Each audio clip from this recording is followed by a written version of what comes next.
All right, good evening, everybody. It's finally Friday again, my favorite day of the week. It is October the 26th, 2018. As usual, we're here to talk about aeromodeling. And so we'll see who drops in. I'm Rusty from Stunthangar Control Line Forums, and I'll be your host till at least 12, depending on how the conversation goes. Could be later, might be as late as I think our record's probably about 1:30.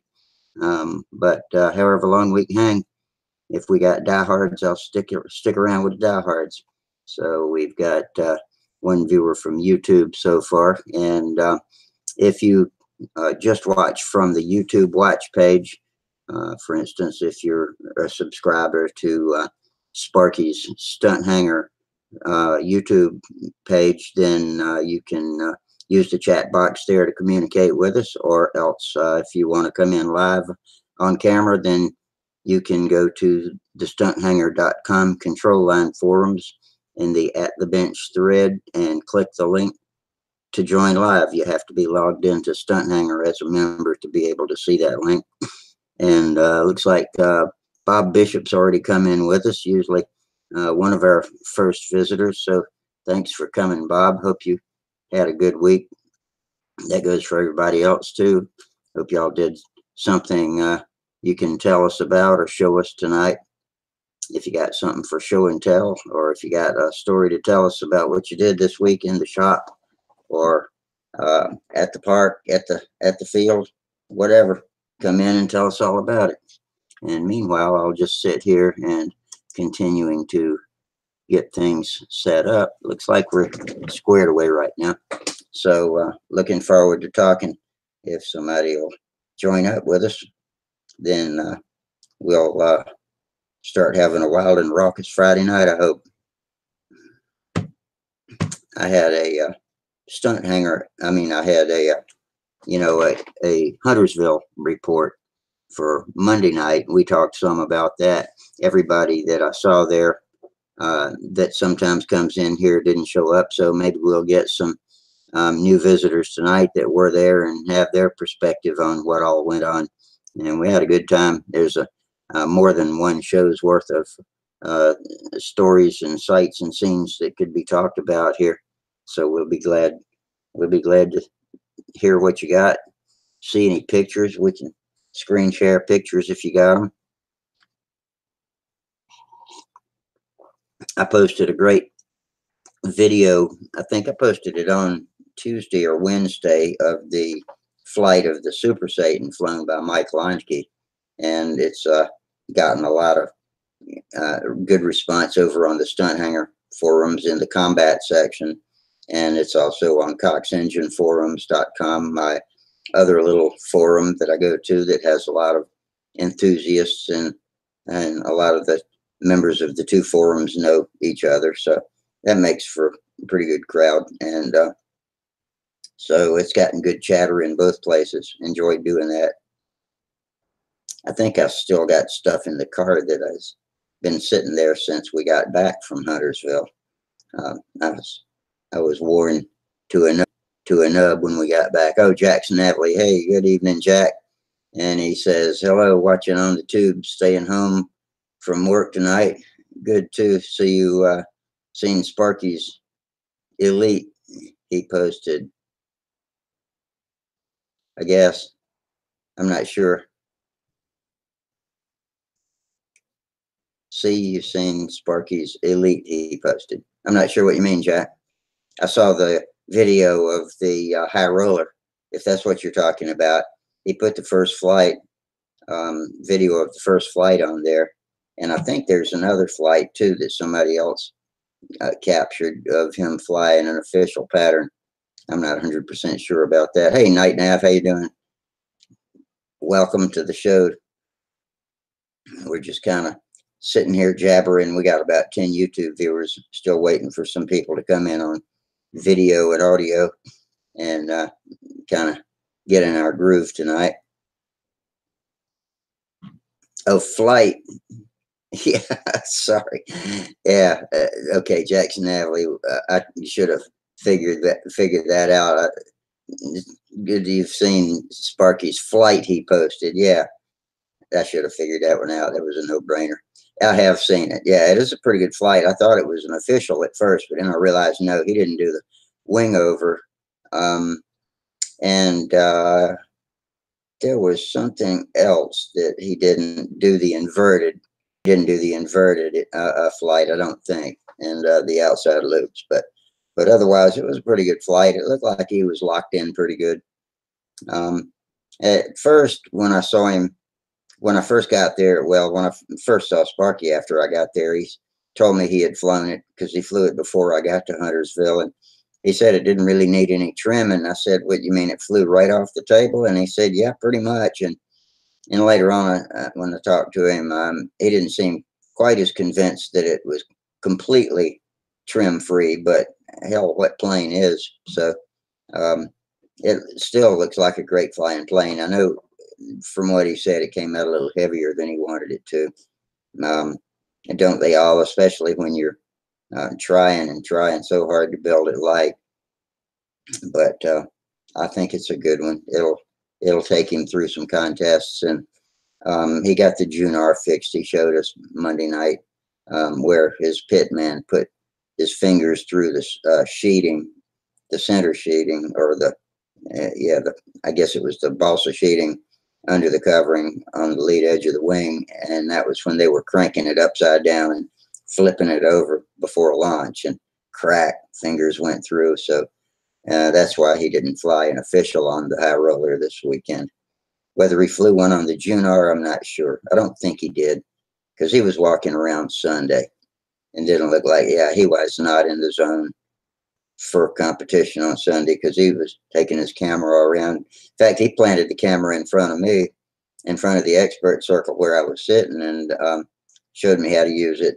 And I was all set to video all of the expert flights, but then he changed his mind and took it and walked around and just shot random pictures himself. And it was probably a good idea. But the reason he took it back, I bet, was he probably looked over and saw how much trouble I was having getting that thing pointed in the right place, because I couldn't see shit through the glass on it. And I was taking my phone and holding it up over it and trying to look under my phone, using it as a shade, and trying to look under my phone and see if I could see the pilot. Because when I film a control line flight, especially if it's a pattern flight, I like to plant the pilot's feet right at the very bottom of the view screen. And that should, especially if you're as far back as I was, that should give you plenty of sky to see the entire maneuvers, even the very tops of the vertical eights and the overhead eights, and the hourglass, everything. And so that was giving me so much trouble. He might have noticed that and decided to bail me out. I don't know. I could be just imagining that. But in any case, we had more fun than ought to be allowed. It was a great weekend. I'm still talking about it. So I don't have anybody but y'all to talk about it with right now. So forgive me if I go on and on too much about it. Hell, I got to talk about something while I'm waiting for a video viewer to come in here. We got 11 of you watching on YouTube. And hey, let me tell you what, I appreciate you guys making the super chat donations. Some of that directly helps me out, and Sparky makes sure of that. And I really appreciate it. It is nice to have a little balance in your, hobby account. And that's gone a long way with that. And I think it actually paid for my Norton internet security for the next year. So that's pretty fucking cool, huh? Actually, I'm not supposed to say fucking on here, so I shouldn't say pretty fucking cool. I better watch my mouth. Get me a hit of fucking coffee here. I don't have my fucking bunny cup tonight. I usually like to have my fucking bunny cup while I'm on screen, but I guess that's a rose. Yeah, I got my rose cup tonight. Got my fucking rose cup.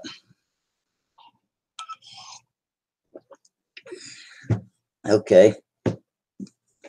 Shot of coffee. Light a cigarette.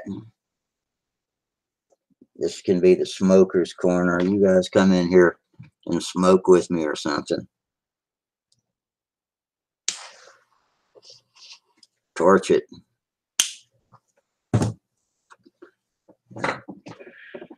Pardon me if I'm acting a little goofy tonight. I don't have a prearranged monologue like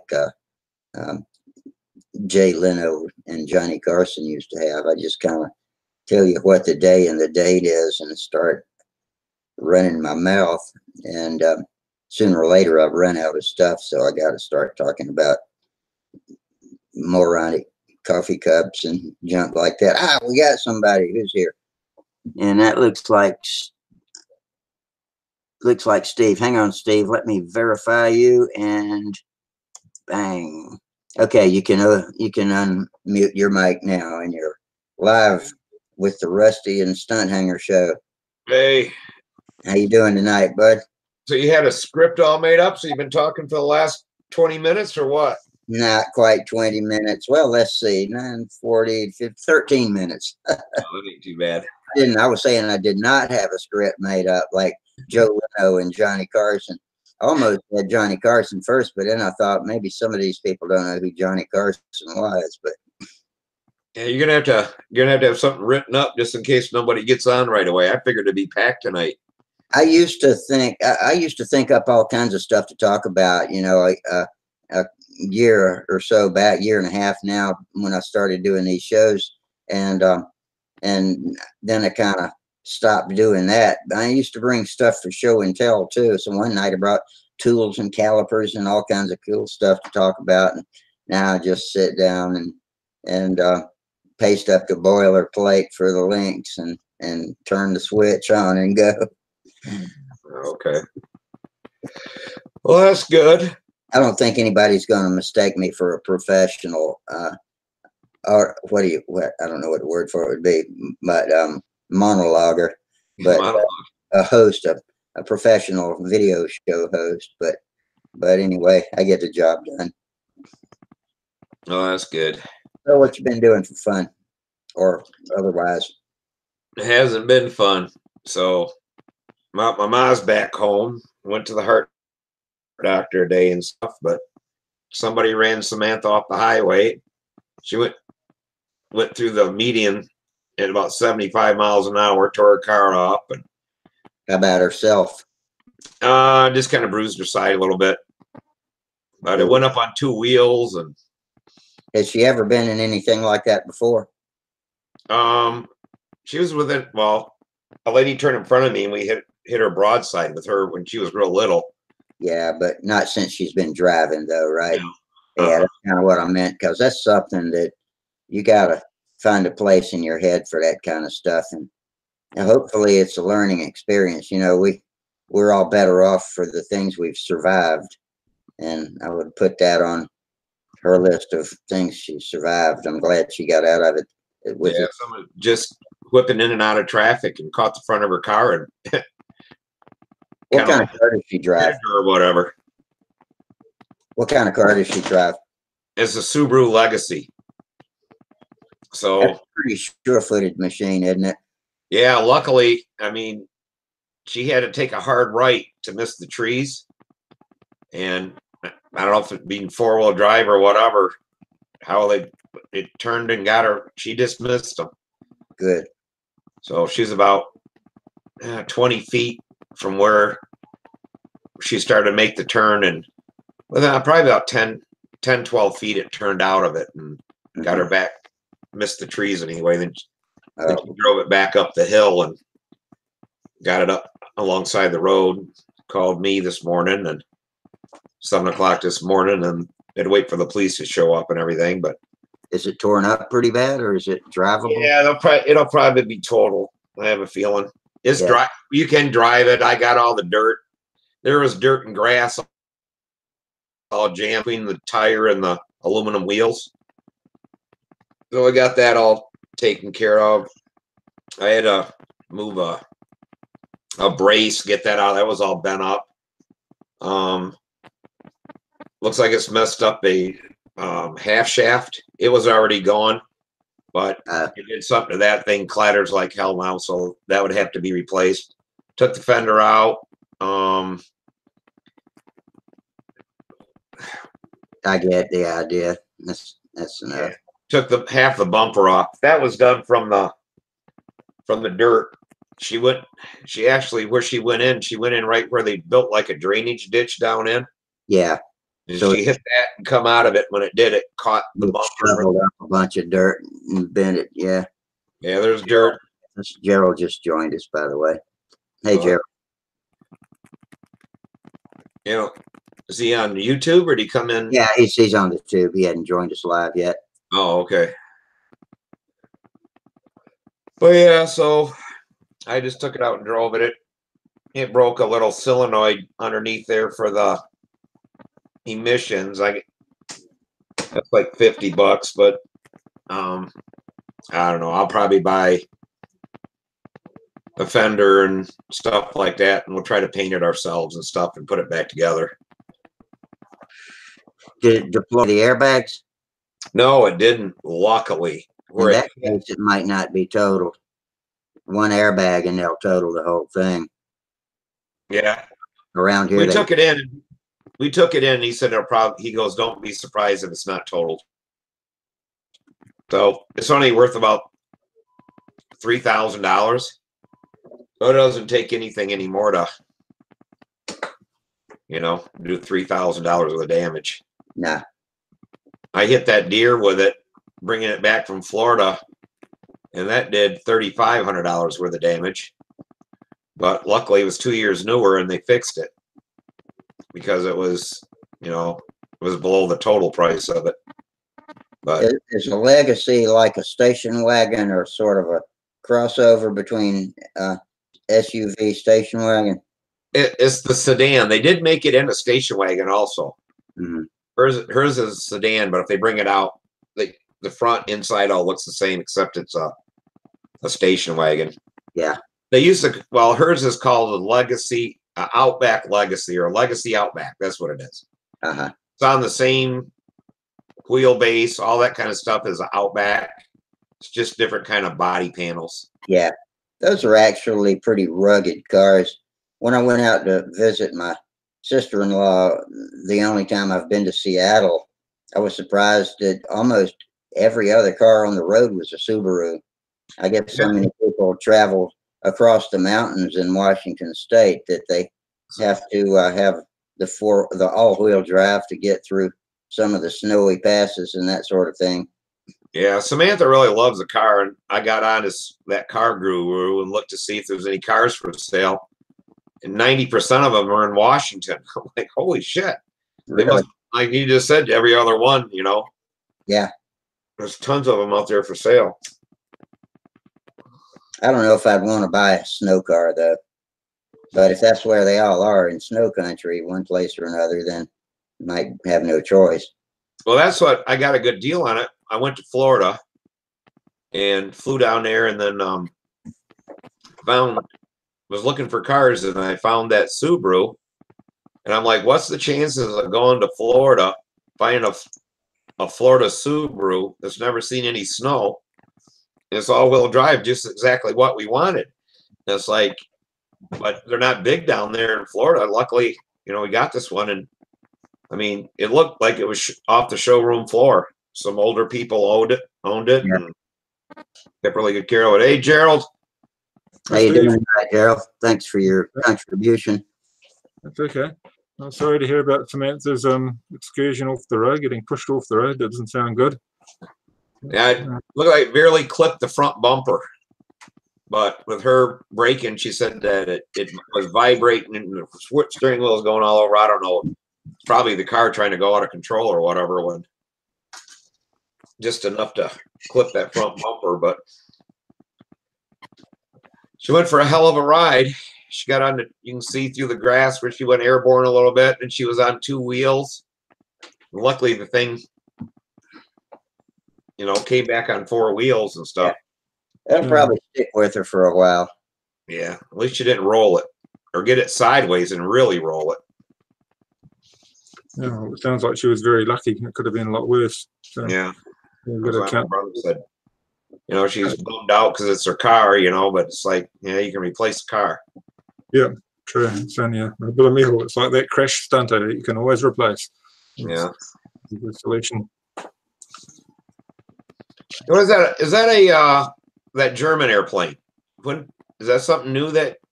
Oh no, that's been there. I bought that ages ago, and it's been refinished. But I'm probably normally blocking it like this. I've normally got my head in front of it. I was gonna say that's a neat looking airplane. It's an ME 109 semi-scale stunter, but it's worn out, to be honest. It's heavy and fuel soaked. It's got an Eagle 60 in it. It flew well, but last time I flew it in a contest, it's a two-piece model, and the wing started coming off, and it somehow it lost some of the bolts, and the wing was flapping up and down, and everybody was getting a little bit nervy that this thing was coming apart in the air, and it hasn't flown since. So I think I can't even remember if I repaired the wing mount, but it's one of the problems with two-piece. You've got to keep checking those bolts and making sure everything's doing up well and it's all nice and tight. Yeah. But the actual model's old and fuel-soaked. Yeah, that was like with Samantha's. We checked it, and one was a little bit, really wasn't loose, but it wasn't as tight as I was, tweaking them all. So I don't know why that one Allen screw, maybe I just didn't have it quite as tight as the other ones. Because if there's any wood that can compress up, it will, and it's just I suppose with electric it's not going to have the same vibration, but I think there's always that factor there that something will vibrate in time. You just have to you're figuring you're putting so much torque on the wing and everything's moving there, and some of the multi-piece models you can actually hear them flapping their wings in flight. It definitely they do move about sometimes. It can be a bit unnerving. When one guy I remember flying at a contest, and we're all standing there saying, "Is that normal?" And other people were saying, "Yeah, that's normal. His wings flap. Yeah, they do that." Where the sort of the outboard section joined on the inside section, and you realise, yeah, that's crazy.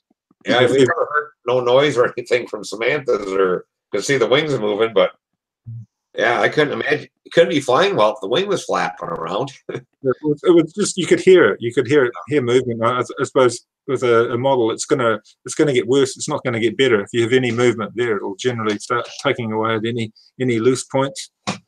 But, one model, I had a 35 model, and it was a OS 35S, and it had rubber band on wings. And it wasn't a model I built. It was just one I was passed on, and the rubber band on wing slid out. It was probably anchored to the fuselage, and it slid out of the fuselage, and that was spectacular when it came apart. It looked really neat. It was really exciting to watch. But I finally watched Stephen McBride's wing folding video, and that thing it did look, when it came down, it looked like a duck that had been shot out of the air. The wings were just all askew and planned. Yeah. It was like that, and then it sort of folded when he was doing his maneuvers, and then it came apart. I watched it and thought, yeah, that's quite spectacular. I'm not sure he didn't see something that looked a little dubious and was yanking it around trying to get it to go. He probably wouldn't fess up to it, but it does happen though. You don't expect it, and you're flying along, and then something comes apart, and you think, I didn't expect that to happen. No. Then you analyze, and you think, yeah, maybe it was a bit dodgy. That time the Yuki had the wing break off and fly loose all the way across the circle. It was a huge surprise to me, not that it came off, but that how hard it hit. Hang on, let me let Bob Hunt in. At how hard it hit and bent that Fox bell crank in half. Okay, Bob. Okay, you're in. How you doing, Bob? Hi, guys. Hey, Hi, Gary. Steve. Rusty. There you go. What's the discussion going on here? Not much. We're just talking about folding wings and things like that. We were watching Stephen McBride's video of the, was it a Vector? I forget now, but it folded the wings in a most spectacular way. And it was a Square 8. It's on the YouTube channel. Been a lot of that lately. Derek's had a couple of them go. Yeah. So how'd your trip go, Bob, coming back? It was amazing. I flew out. It was Friday. We didn't think he was coming home until this week. And so I went to the doctor last week. I was going to cancel my appointment because he was supposed to get off on Friday, but they didn't tell him he was finished. So I came home from the doctor's appointment at about 2 o'clock in the afternoon.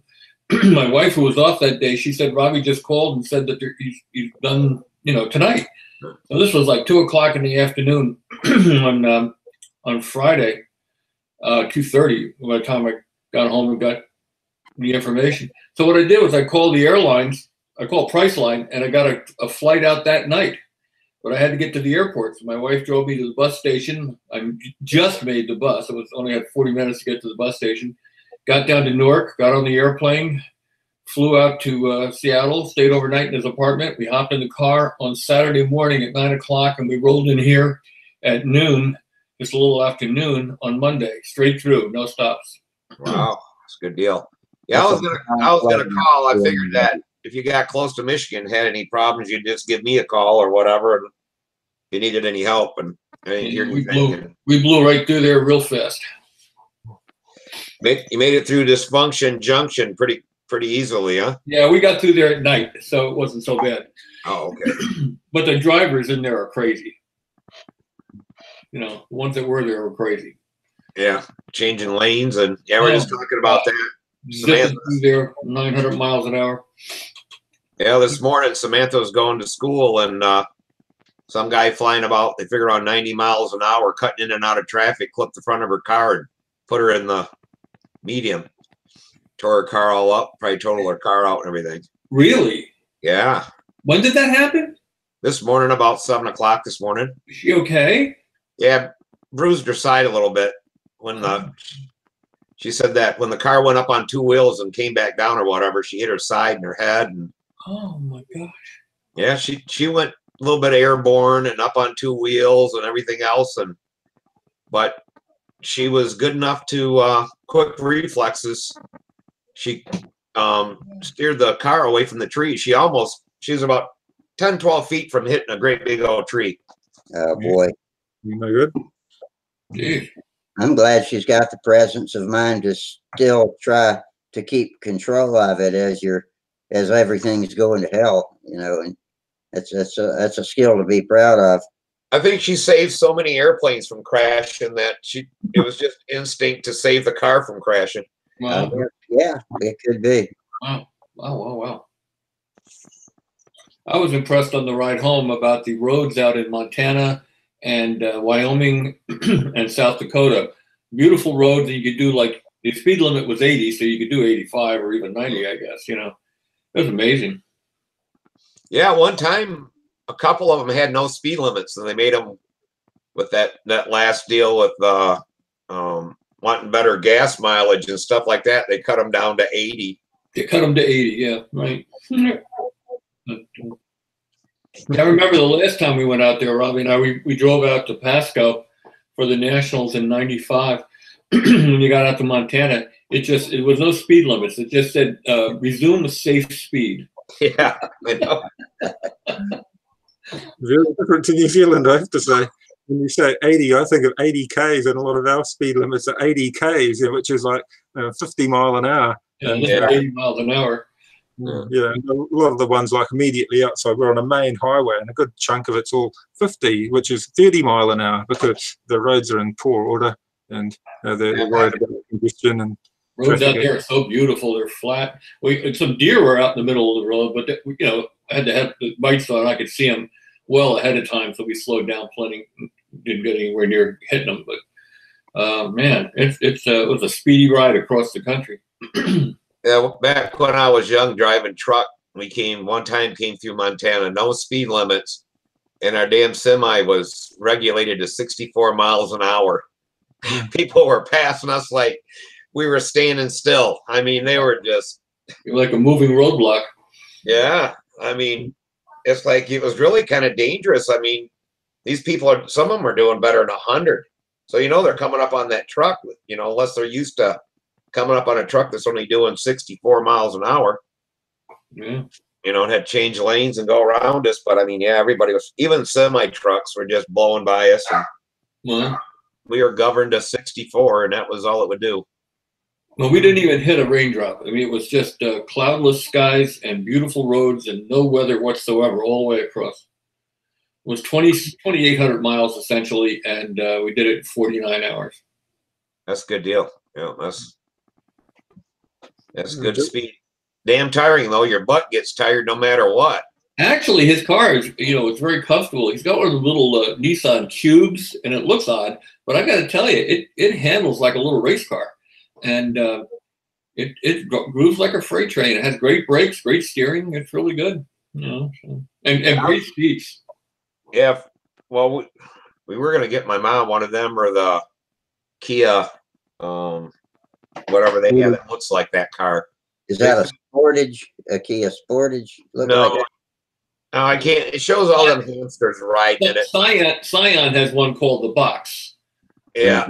But I was talking to them, and they said for older people, it's the easiest car to get in and out of. Wow. Because the door is, they have really good sized doors on them. Yeah. And the height of them or whatever. But they said, yeah, that more people over 50 years old buy the Cube and this one from Kia than any other people, because they're It's got a tremendous amount of headroom, and it's got real good leg room, and the seats are tremendous. Even with my back, I didn't have any problems whatsoever. It was a fine ride. So yeah, they said they're a great car for being able to get in and out and comfortable and all that kind of stuff. And little turbo Ford that was doing 80 miles an hour with no problems whatsoever. And yeah, they get great horsepower and torque out of these little engines nowadays. And it cost us under $300 for gas, so that wasn't so bad. No, I guess. What was the flight out for you, Bob? The first part was really bumpy. Between Newark and Milwaukee was incredibly bumpy, and then it smoothed out. And it was an empty flight. There was only like 30% of the passengers on the airplane, and I had an empty row, so I was able to once I hit Milwaukee, I just stretched out and went to sleep. Wow, that's nice. Yeah, I went up, put my feet up on the other two seats, and they said, just make yourself comfortable. So, oh, that's good. Yeah. No how much was the flight? The flight was, the day before. If I booked it the day before, it would have been $224. That day it was $370. That's not too bad. And there was nobody on the flight, so. Same time to go. Yeah. If I booked the flight one day earlier, I would have gotten it for a lot cheaper. All right, no big deal. Tell me about Hunter's. You don't let him in? Is that crazy guy? I just had to let him stew for a minute. Yeah. Oh, you're gonna let him in? There you go, Sparky. That's the boss. That's the boss. Sparky. Hello, Sparky.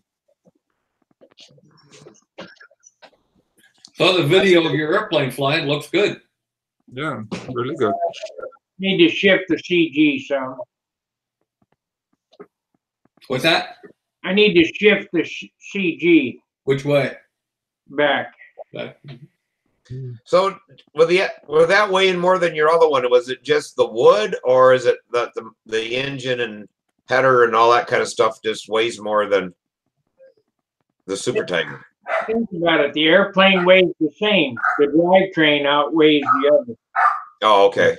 Let me suggest something, Sparky. I want you to try something before you move the CG back.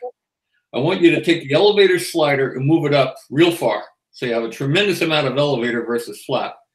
And I want you to go to a bigger handle, more spacing. Give that a try first. Yeah.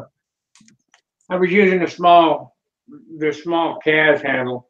Use the big one, spread it out. Instead of taking out nose weight, if you can get them to corner and it's light enough, I know your airplane's plenty light. That extra nose weight you have in there will stabilize it. And if you can get it around the corner with more deflection angle on the elevator, less flap, and more handle throw, you'll have your cake and eat it too, and then have something for dessert when you get home. Yeah. It'll be all right. I mean, I just need to do some trimming on it. Try that though. Yeah. Trust me. It's gonna be a while before we're flying again. May? Probably. Yeah. Yeah, it's so cold here right now. It's just hard to believe that in 2 weeks it went from 78 down to 43 today or whatever. Yeah. Last weekend at Huntersville, we were just in shock from the temperature change. Not only is Huntersville warmer than Columbia naturally, but it was cold for Huntersville at this time of the year. And even people that came down from the north, you know, thought it was cold too. How cold was it? Oh, it wasn't that bad. It was in the 40s at night, and then it got up on Saturday. It was rainy, windy, and in the high 40s, low 50s until after lunch, and then the air temperature came up a little bit, and the rain stopped, and it was pleasant with just a good windbreaker then. But first round was a bitch. Everybody was shivering, teeth chattering. And second round wasn't too bad. Sunday, the sun came out, and yeah, the wind wasn't too bad. It was windy, but the temperature was in the probably low 50s most of the day until we always finish early, you know, about noon or 1 on Sundays. And so yeah, it was chilly for everybody. Yeah, I was gonna say I was wondering if it was gonna alert me if we were gonna be on tonight. I figured if I didn't get an alert that Rusty was the one in South Carolina to win the almost $1.5 billion, he'd be like, "Screw you guys! I ain't getting on tonight." Yeah, that's right. Somebody in South Carolina did. Yeah, when I got the alert, I said, I feel bad. Rusty didn't win." There go. Yeah, really. Yeah, it's a huge amount. We're lucky to have jackpots here of 10 million, let alone $1 billion. That's it. Yeah, 1.2 billion? 1.56 billion. Wow. I could dream about winning the lottery all day long, but if I never buy a ticket, I'm probably never going to win it. So y'all don't have to worry about it. Lotteries are penalties for those who did poorly in math in school. Who was that though? That from New Jersey there that hit the lotto. He always comes to. He had it twice. It was Les Devitt. Yeah. He had it twice for a couple million at a clip. You know. But that's just hard to believe. You know. Yep. I forget what damn fancy. It wasn't a Maserati. He had some ass fancy car there. He has a Corvette Grand Sport, I think. Yeah, that and he drove another car up there. I can't remember. He had a big Chevy. He came up here to visit. He had a big Chevy Suburban that was about the size of a bus, but he also has 2 Corvettes. Oh, okay. But yeah, I said he hit that. He came up and spent the night. You know, I should have charged him, but I let him stay for free. Yeah. But yeah, a guy I went to school with. You know, I was in a lot of classes with him and stuff, and I seen him, and he had a brand new Camaro, and you know, the damn thing's around, I don't know, 60, 70,000, whatever. You know, I'm like, damn, that's pretty good, you know. So when did you get that? He goes, oh, about 6 months ago. He goes, my mom and dad hit the lotto. Wow. And they said, "No, he had this much money to pick out a car," and they gave him $200,000 or something for a house, him and his brother. Wow. And they said, "Don't expect another dime from us until we die. And we'll see what maybe you get left. You know, if there's any left." He said they're gone all the time doing stuff. Well, good for him. That's a good thing. I'm happy for people who win. But he said they made sure they had a house and a new car, and you're on your own. Don't ask for another dime. There you go. Yeah, don't spend so much money that you can't pay the taxes on them. Yeah. But yeah, so maybe you hear about them once in a while. Somebody wins, but this hasn't been me so far. Yeah. We hit the lotto in life. We got to fly model airplanes. Yeah, Yeah, that's priceless, that one. The enjoyment of flying planes and the people you meet. Yeah, I wouldn't change a thing about it. Can I have a banana? Yep. You're going to say hello to everybody? Hello. We thought that was your new control line handle, and you had to put a wire through it. Yeah, it's a great type of handle because afterwards you can eat it. Yeah. Yeah, we went to the egg day today, and you Yeah. took along your ringmasters. Yeah, Otto and I got a prize. Yeah, for the most Okay. complex model. Mm. Yeah, it was a prize for the most complex model at the agricultural school day. And they make models and do other things related to agriculture, but models was our part. We always make another model for the agricultural day, and they asked us to come along and fly for the school next year. So hopefully we'll put in some nice flights for them in the new year. It's always a fun part of putting on a school demonstration, because you get all these kids asking about the models. There's just tons of what's control line, you know. Yeah, and one kid sort of had to do with, you know, drones and stuff, but no, it's absolutely nothing to do with it, eh? Yeah, you could explain that it's old school. It's about it's a bit like flying a kite, isn't it? Yeah. Yeah. Can not when I have our bananas? Yeah. You go. Yes, sir. Get out of everybody's I like his haircut too. It makes him look older. When I was a kid, my dad had a thing where when he was a kid, he made his own toys, and they pushed a wheel with a stick. I told him, you ever seen that, Bob? Yeah, sure. They make a T handle with a stick, Just push the wheel. It was all right, but I mean, you talk about old school. That's old school toys. Sounds it. Yeah. But, My dad said that they did the same thing, but when you ran it across the yard or whatever, it was the deal to see who could roll it the farthest with that stick. Right. yeah. They took turns doing it, and I used to have a stunt ship I used to hit with a stick. It was so big. I think it was George Carlin. They said when he was doing his skit, what are you going to have? A kid out in the front yard playing with a stick and a rock, They take everything away from all the kids. Yeah. I have to say a special thank you to my mother. She was the one that got me into flying control line. She related it back to flying kites as a youngster. Oh, yeah. So she was the one that was keen on this control line thing, and she bought me a Cox Super Stunter when I was about 1979. I think she got me that, and that's what got me started. And she started it up on the kitchen table with me. Wow. No idea how loud it would be, but yeah, we found out. Yeah, I got a Warhawk for my first airplane. I was 10, so my brother was 7, and we started it in the basement and stuff. I'm surprised that they let us start it downstairs, but it would fog the whole house up.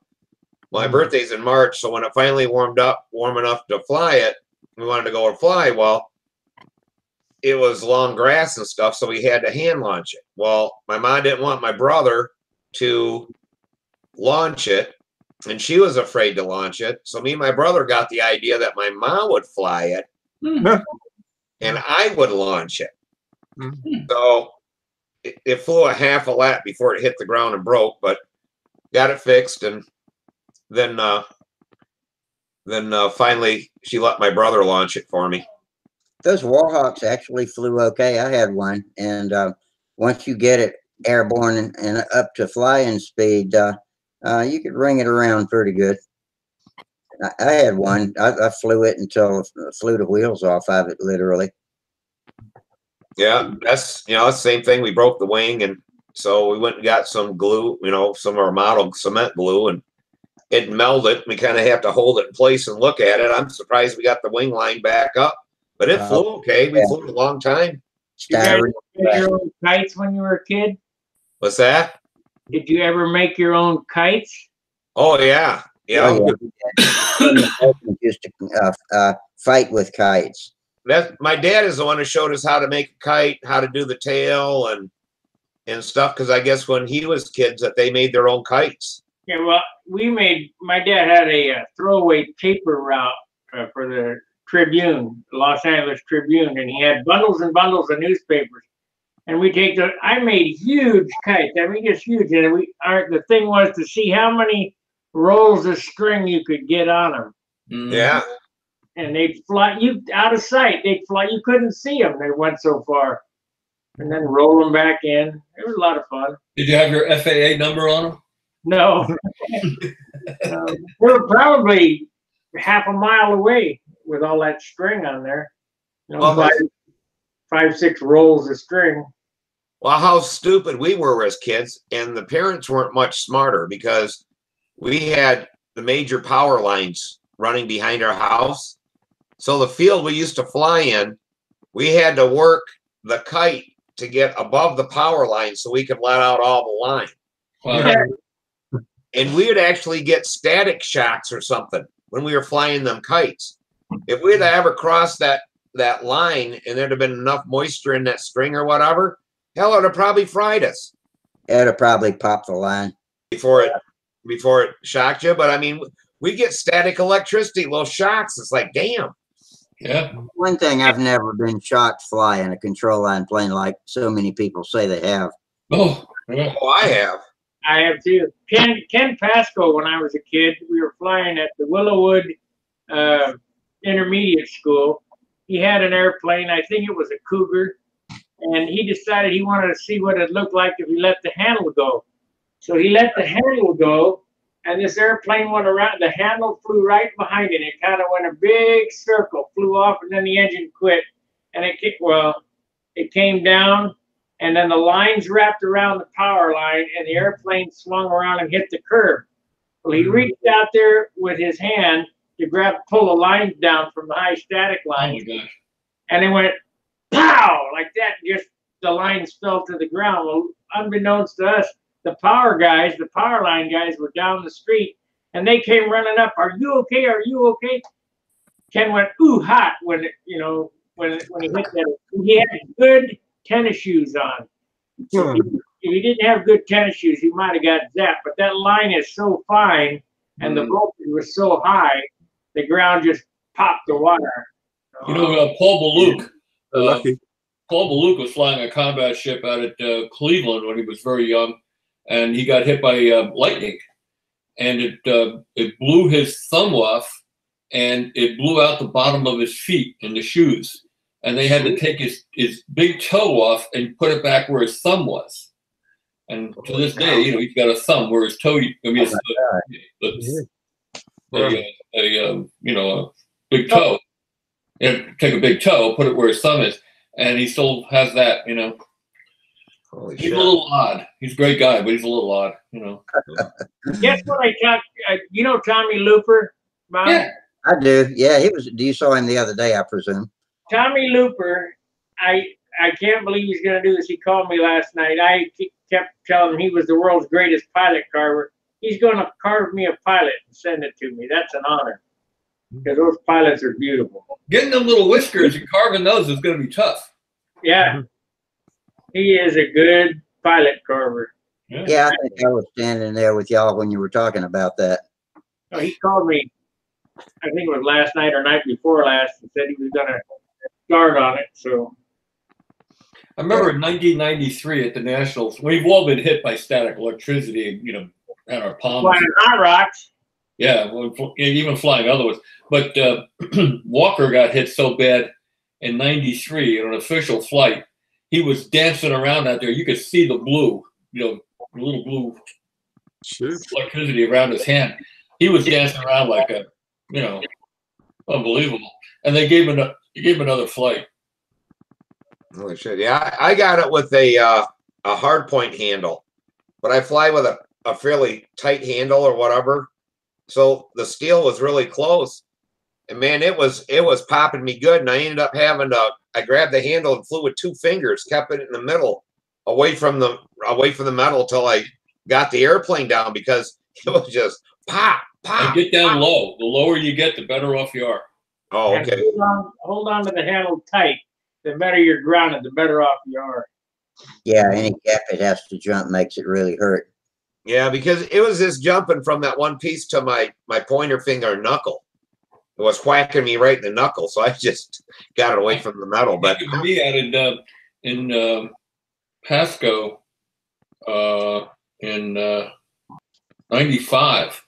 I was flying at the practice field, and we saw lightning coming in, and we tried to get one more flight in, and it was in the distance, but we still got hit bad. And I was getting zapped real bad, and Gieske was outside the circle, and I said, "Should I crash it?" And he says, "Hell no." He said, "Just fly it low," you know, because he's a weatherman, you know. yeah. And you'll be all right. Yeah, we're flying pretty early in the morning, and we get all that when it's cool out, get all the dew on the grass, and then the sun came out, so it must have been all the dew was coming off and evaporating, and just enough moisture there in the air flying through it that it, you know. No, yeah, you can get that. You can get that. One Sparky, time is it. Sparky, when you were flying in that video, and I saw you puffing on your vape, and a big old puff of smoke came out, made me think about Sparky's looking like Bob Gieske out there, because he used to fly with his pipe, puffing his pipe, didn't he? Yep, sure did. Sparky just checks the wind that way when he's flying to see if the wind's changed. Great idea. You should have seen the ones at Brodak when he was. I couldn't believe his lungs could hold that much vapor. He was trying to move the judges and show them where the wind was at there at Brodak. And it was like these big clouds of vapor coming off. They didn't take the hint, huh? They didn't take the hit. So he was flying 90 degrees to the wind and shit where they're set, trying to get a decent score. And he keeps blowing out these big puffs of vapor, and they're, you know, and I got it right away. And it's like, holy shit, you know, but and he's trying to move them, but they just stayed right where they're at. I flew into the wind. Huh?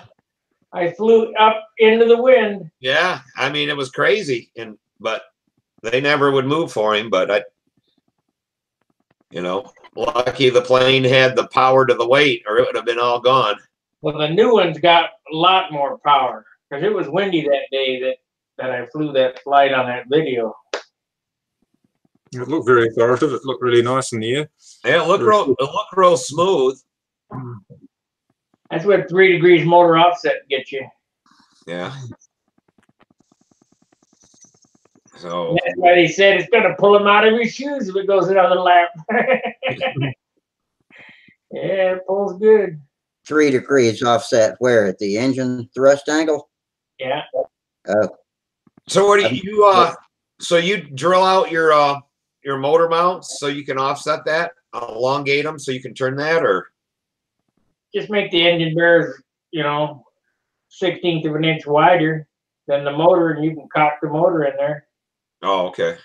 I buy those Tom Morris 1, 2, and 3 degree offsets, except I think I bought 1 and 2. I've never used 3. But that's the profile. Yeah, that'll work in profile, but it doesn't on a full body. I know that. That's true. It doesn't, does it? I sent Billy a OS 61 rear exhaust he wanted to try, and I had one brand new in the box, so I sent it out to him, and it comes back, and he took a Dremel to my lugs and elongated the holes in the thing so he could offset the motor in his Yeah, you can't really see it. yeah, you can see it a little bit. Just click on it. So yeah, I got my motor back with these elongated holes, so you can adjust the. You let Charles. Well, there's Charles finally. Yeah, I figured. there you go, Charles. You can turn your microphone on.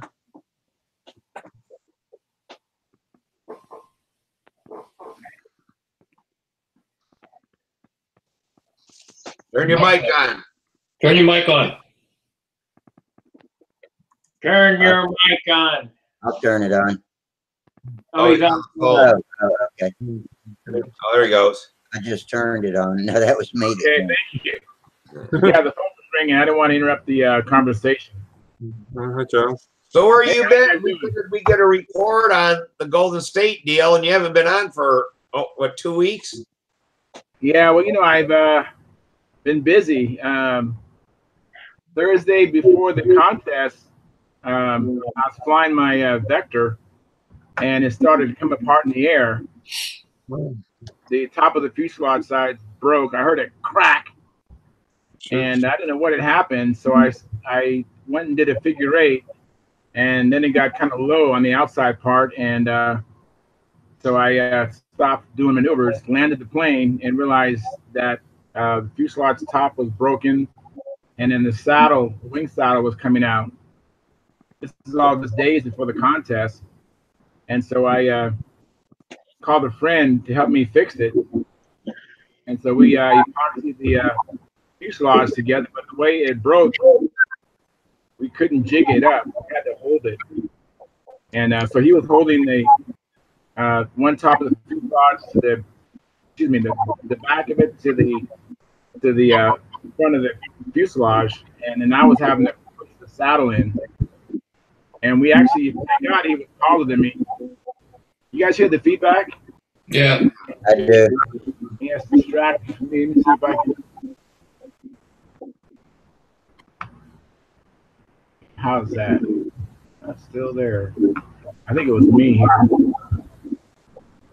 You missed your friend the other night, Who is that? Helmet Head. Helmet Head. Yeah, the kid with the boxing helmet. Oh, okay. Yeah, I'm surprised he showed up without me. He was looking for you. He wondered where you were at. I bet. but But anyway, you know so what? I'm sitting next to Bob Brooks, and by the time we got said and done with this fuselage, the stabilizer was not parallel to the wing. No. So I head to the contest with the intention of fixing that. So I wasn't even ready to go. I had to spend most of the day Friday packing and getting ready to leave, and so I left around 1:45 and drove all morning. I got to the contest about 6 in the morning, and then I commenced to continue to repair the plane. So I went there really ill prepared. I did get it together finally for my first official, but by that time I hadn't had much sleep. And in the first round, I forgot to do one of the two square eights.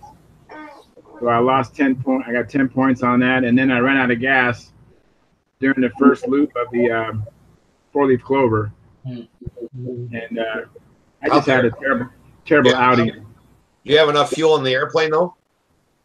I did. You know, I was so. That was a joke. You said you ran out of gas. I figured it was from not sleeping. Yeah, I was getting to the sleep deprivation. I was getting confused how many laps I had between maneuvers. And so that contributed to me running out of fuel in the first round. You didn't listen to what I told you at our coaching session. Well, you know what? I was too tired to do anything right. But I did get it together in the second round. Count out loud. Count them What? out loud. Count them out loud. Yeah, the reason you do that is if you do it as a thought process, it's a chemical process in your head. You're not sure if you did it or not sometimes. But if you say it out loud, you know, that's 1 lap, that's 2 laps. You hear it, comes back into your ear, you hear it physically, and you reinforce that, you know, you tell yourself what maneuver you're going to do next. You tell yourself how many laps you've done. You remind yourself about what you need to do, and you do it all out loud. What each maneuver needs from your airplane, and that way it does 2 things for you. You never forget a maneuver. You do all your laps, and you're so busy talking to yourself and to doing these things, you never get nervous. Yeah, Samantha does that. Bob got Samantha talking to herself. Then she hates it though, because if somebody videotapes her, they can't hear what she's saying. You just see her mouth moving while she. It don't matter as long as she doesn't forget a maneuver or a lap. I know. I just told her, I said, well, just don't move your lips when you talk to yourself. Hey, if she's walking away with the hardware, it doesn't matter how she looks when she sees herself on video. But yeah, I'll show you she's my got the habit of reinforcing, knowing what she's going to do before she does it. And it really helps. Yes, it does. Yeah, going along the day before the contest, so you can get a good night's sleep. That's another good clue, I reckon. That's one thing I've tried to do. Could have had a good night's sleep. That would have been a bonus, definitely. But Yeah, you got to but then you remember. wouldn't have a good excuse now. I hate to have excuses, but I did put up a valiant effort, though. I think, anyways. I think I did a valiant effort. Yeah, and one thing about it is if you talk to yourself out there when you fly, it doesn't matter because only crazy people fly control line anyway. So no one even notices. Well, when you're flying electric, everybody can hear you talking to yourself. Yeah. Yeah, that's true. That's Yeah, true. we thought you were crazy before, but now we can hear you're crazy. Yes. Confirmed. Hey, if all of y'all, if any of you seen the video of my Super Satan flying with Mike Lonke flying at Huntersville?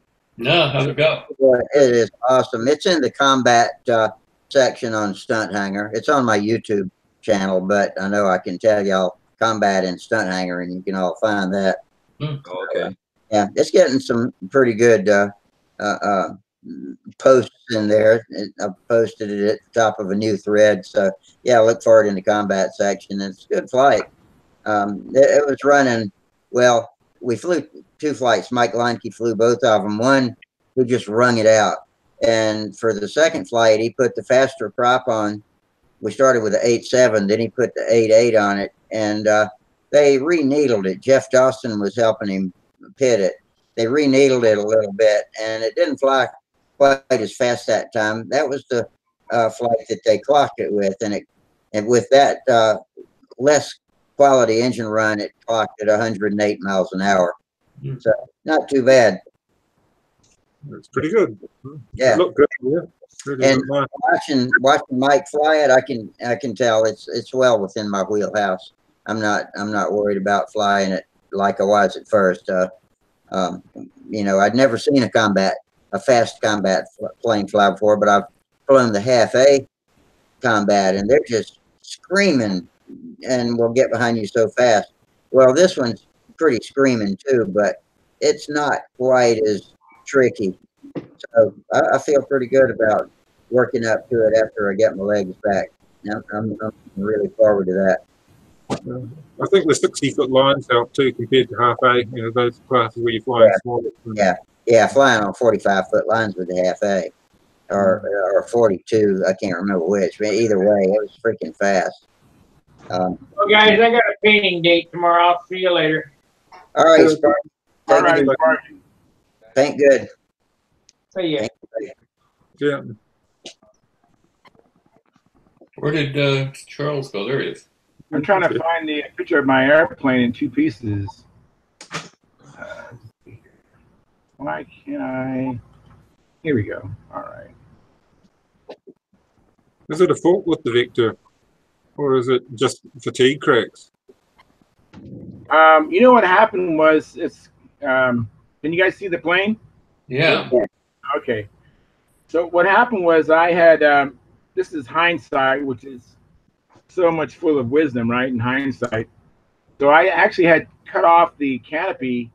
I wanted to adjust the push rod coming from the bell crank because everything else that I had tried did not work to fix the plane's situation of it turning quicker on outsides.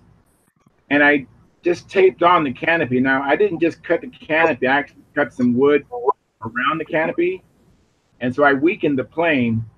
Again, this is all in hindsight. So that's why it started coming apart in the air. So I have these 2 pieces on Thursday night, and that's my friend Bob Brooks cutting some wood there, and we're getting ready to glue it back together. Yeah, Repeat after me. Repeat after me now, Charles. Repeat after me. Okay, ready? I'm ready. I will never build another ARF as long as I live. Hey, Steve. I will never build another ARF as long as Very good. unless it's given to me. I won't buy No, another no caveats. You get rid of the ARFs. So this is Bob. What happened? Hey, what's up, Steven? Hey, what's up? What happens to the plane now? Say it again? Oh no, this is What happens to the Steven. plane now? Steven, you didn't know this? I actually this happened to me Thursday night prior to the contest. I remember you showed me how you fixed it. Yeah, so that was before he fixed it right here. Oh, this is before I fixed it. before the fix. Yeah, I saw Pretty it. well fixed to Told me me. about the fix, and I saw it after the fix. I was like, I hope something didn't happen to it again afterwards. No, this is all prior to. Prior to. Yeah, so it's very unfortunate. But so I had to deal with the plane and had to deal with driving all that, and I just had a bad day. Well, you were there. Yeah. How'd you fly, Steve? I flew very well. I actually flew very well. I was very happy. What one did you fly? I flew my Thunder Gazer, which I have right here. Yeah. And I was still trimming it when I was back home, so I did a lot of extra trimming actually at the event and getting things finalized and worked out on Thursday and Friday, and got it locked in.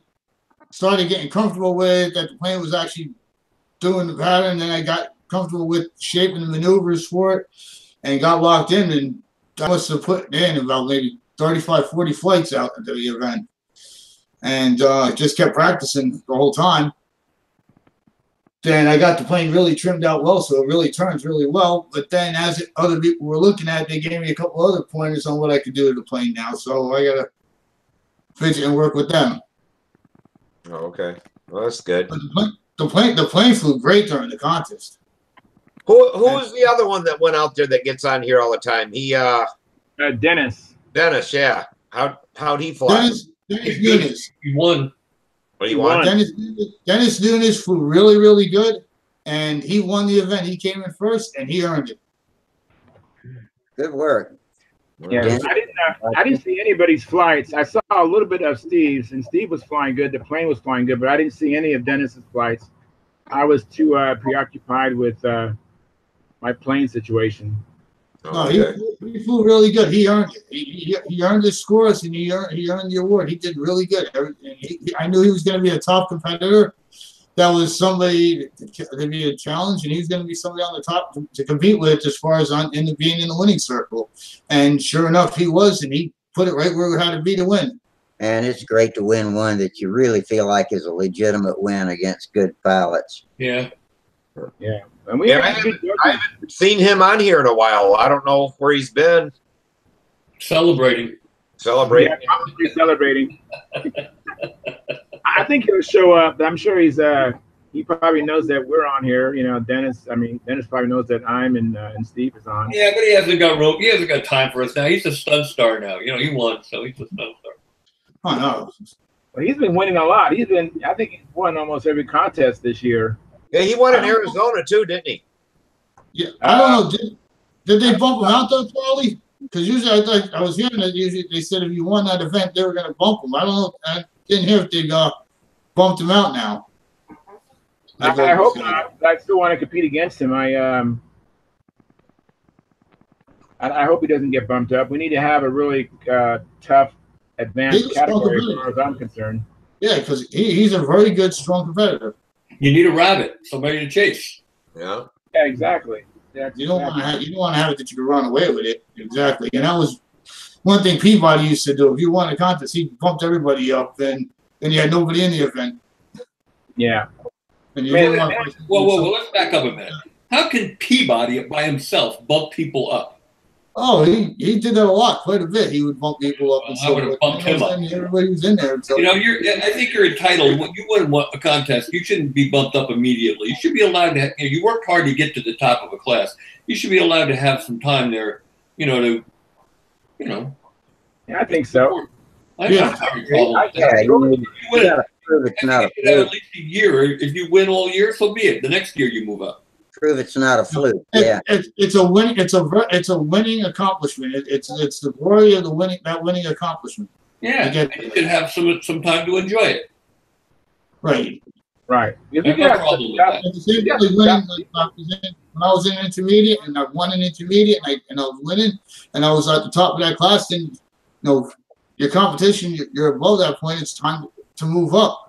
And it's a real good goal appreciation when you do move up, and you get into that point. I mean, I've been working hard to get to there now. Yeah, the same way, just like any other competitor would do. You want to work to get up to that thing, and it's a good glory goal accomplishment. Yep. That was like when I was shooting. You had 1,000 targets you shot over, and if you won so many, whatever, they would move you up. If you won that day, and there was another competition 2 or 3 days down the road, whatever you were shooting, they automatically bumped you that week. But then you drop back in for that 1,000. But what we found out was that some of these guys could win contest after contest after contest. And the 10th one, they'd fall on their face. They'd average it out. They're right back in the same One thing I got confused with, I never got an answer to, and I was always curious about it. How is it at the Nats? Because I noticed there's a lot of expert pilots, and when they go to the Nats, they're able to enter into advanced. How does it differ when you go to the Nats that you're allowed to do that? First off, the Nats is not. There's no expert at the Nats. Yeah, it's open. Right? It's open. So once you win advanced, you're in open. And I don't know if after so many years, if you can go back to advanced again or not. I don't know. I intend to come back next year to intermediate. Trophy hog. That's so funny. Well, that's because you're giving everybody an advantage by flying electric, Bob, so they can put you back. I can't wait to see Peabody after my first contest and see where he kicks me to. Bob would fly left-handed and beat everybody in intermediate. I don't know about that. Yeah, the best one I ever seen was Mike Paris when he broke his arm. So 3 weeks before he went to the Nats, he learned to fly left-handed, one intermediate. Wow. Who was that guy that flew? The guy that flew, he broke his leg in a motorcycle crash, and he flew in a wheelchair. I forgot his name. He's dead now, but he flew in a wheelchair in a heavy wind out of Tucson, and he did a heck of a job. No kidding. Yeah. Yeah. So what was his name? I don't know. I heard about it, but I forgot his name. And I seen one guy at Brodak flying in a wheelchair. It was an electric wheelchair with a little thumb thing that he moved with the one hand. Now, was an electric wheelchair? Was he flying a glow airplane? Yeah. So yeah, he had the best of both worlds, I guess. Yeah. But you couldn't, otherwise, if you had an electric airplane and a gas wheelchair, you could have heard the wheelchair. But with the glow model, you couldn't hear the wheelchair going. But yeah, he turned that thing in a circle and flew the whole pattern and everything in that wheelchair. Wow. Something happened to him. I thought that was pretty cool. Yeah, that's really good. Nice to know they're not disadvantaged, but they can compete even in a wheelchair. That is amazing. Yeah. Yeah, he took his handle out, carried the airplane. He took his handle out there and done everything normal. And the only thing is they didn't make him come into the airplane to start the model. They he could have did it, but they just let him stay out there at the middle of the circle, and then we just launched. But yeah, I thought that was pretty cool that he wanted to fly so bad he practiced in that wheelchair. Wow, that's pretty amazing. Obviously, that was asphalt, right?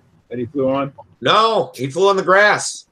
It was like them hover around things. Somehow, I don't know how he did it, but it was electric type thing, and he got to go in a circle out there in the grass field and everything. If they got circumference wheels on them and the grass isn't too knotty, then it ought to. But it had the ones that were like them great wheels that were so big and so fat and stuff. He drove it all over every place he wanted to go there. It's kind of like a miniature golf cart, really. Yeah. Wow. I walked around Huntersville last weekend with my walker, and I'm not used to using it out in the grass except for short stints, and I had to pick it up with every step because you can't roll it in the knotty grass out there. And man, by the time I got back, I've got muscles I never knew I had in my shoulder. Yeah, you should have got you one of them little damn hover around things. Yeah, I should have rented one or something. Yeah, had to bring it out there. The wrestle. Hell, it seems like with what's going on, you could get them to buy you one. I know Medicare or whatever, Medicaid, one of them will buy them things, and you put that little thing on the back of in the trailer hitch, and you drive it up on there, and the guy's name was the guy's name. I'm not ready to go full on geezer-fied yet. What was that, Bob? The guy's name who flew at VSC that year was Carl Shoup. Oh, Carl Shoup. Oh, yeah. Yeah. Yeah, there's a will, there's a way. If you're having fun, you might as well have as much fun as you can. Yeah. Instead of setting out life, do what you can and have fun at it. Yeah, I had determination to get to Golden State and compete. I fell short what I wanted to do. Well, next year you'll have a decent airplane. Yeah, I sure will. You gonna build that Thunder Gazer? I'm going to finish the Pathfinder I started. I'm going to finish that first. That you got the Thunder Gazer and you got the Tempest 2. So you got some good airplanes to get together, and I do.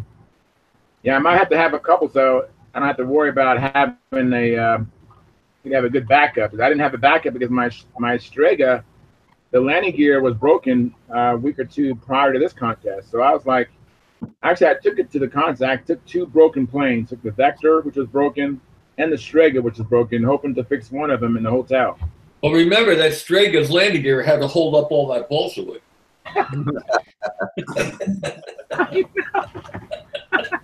Bob's like a bulldog on stuff like that, isn't he? Yeah. But in hindsight, I wonder if I should have flown the Strega. I mean, I flew the Strega pretty good before. That's asking a lot, though, those landing gear. Say it again? That's asking a lot of those landing gear. Yeah.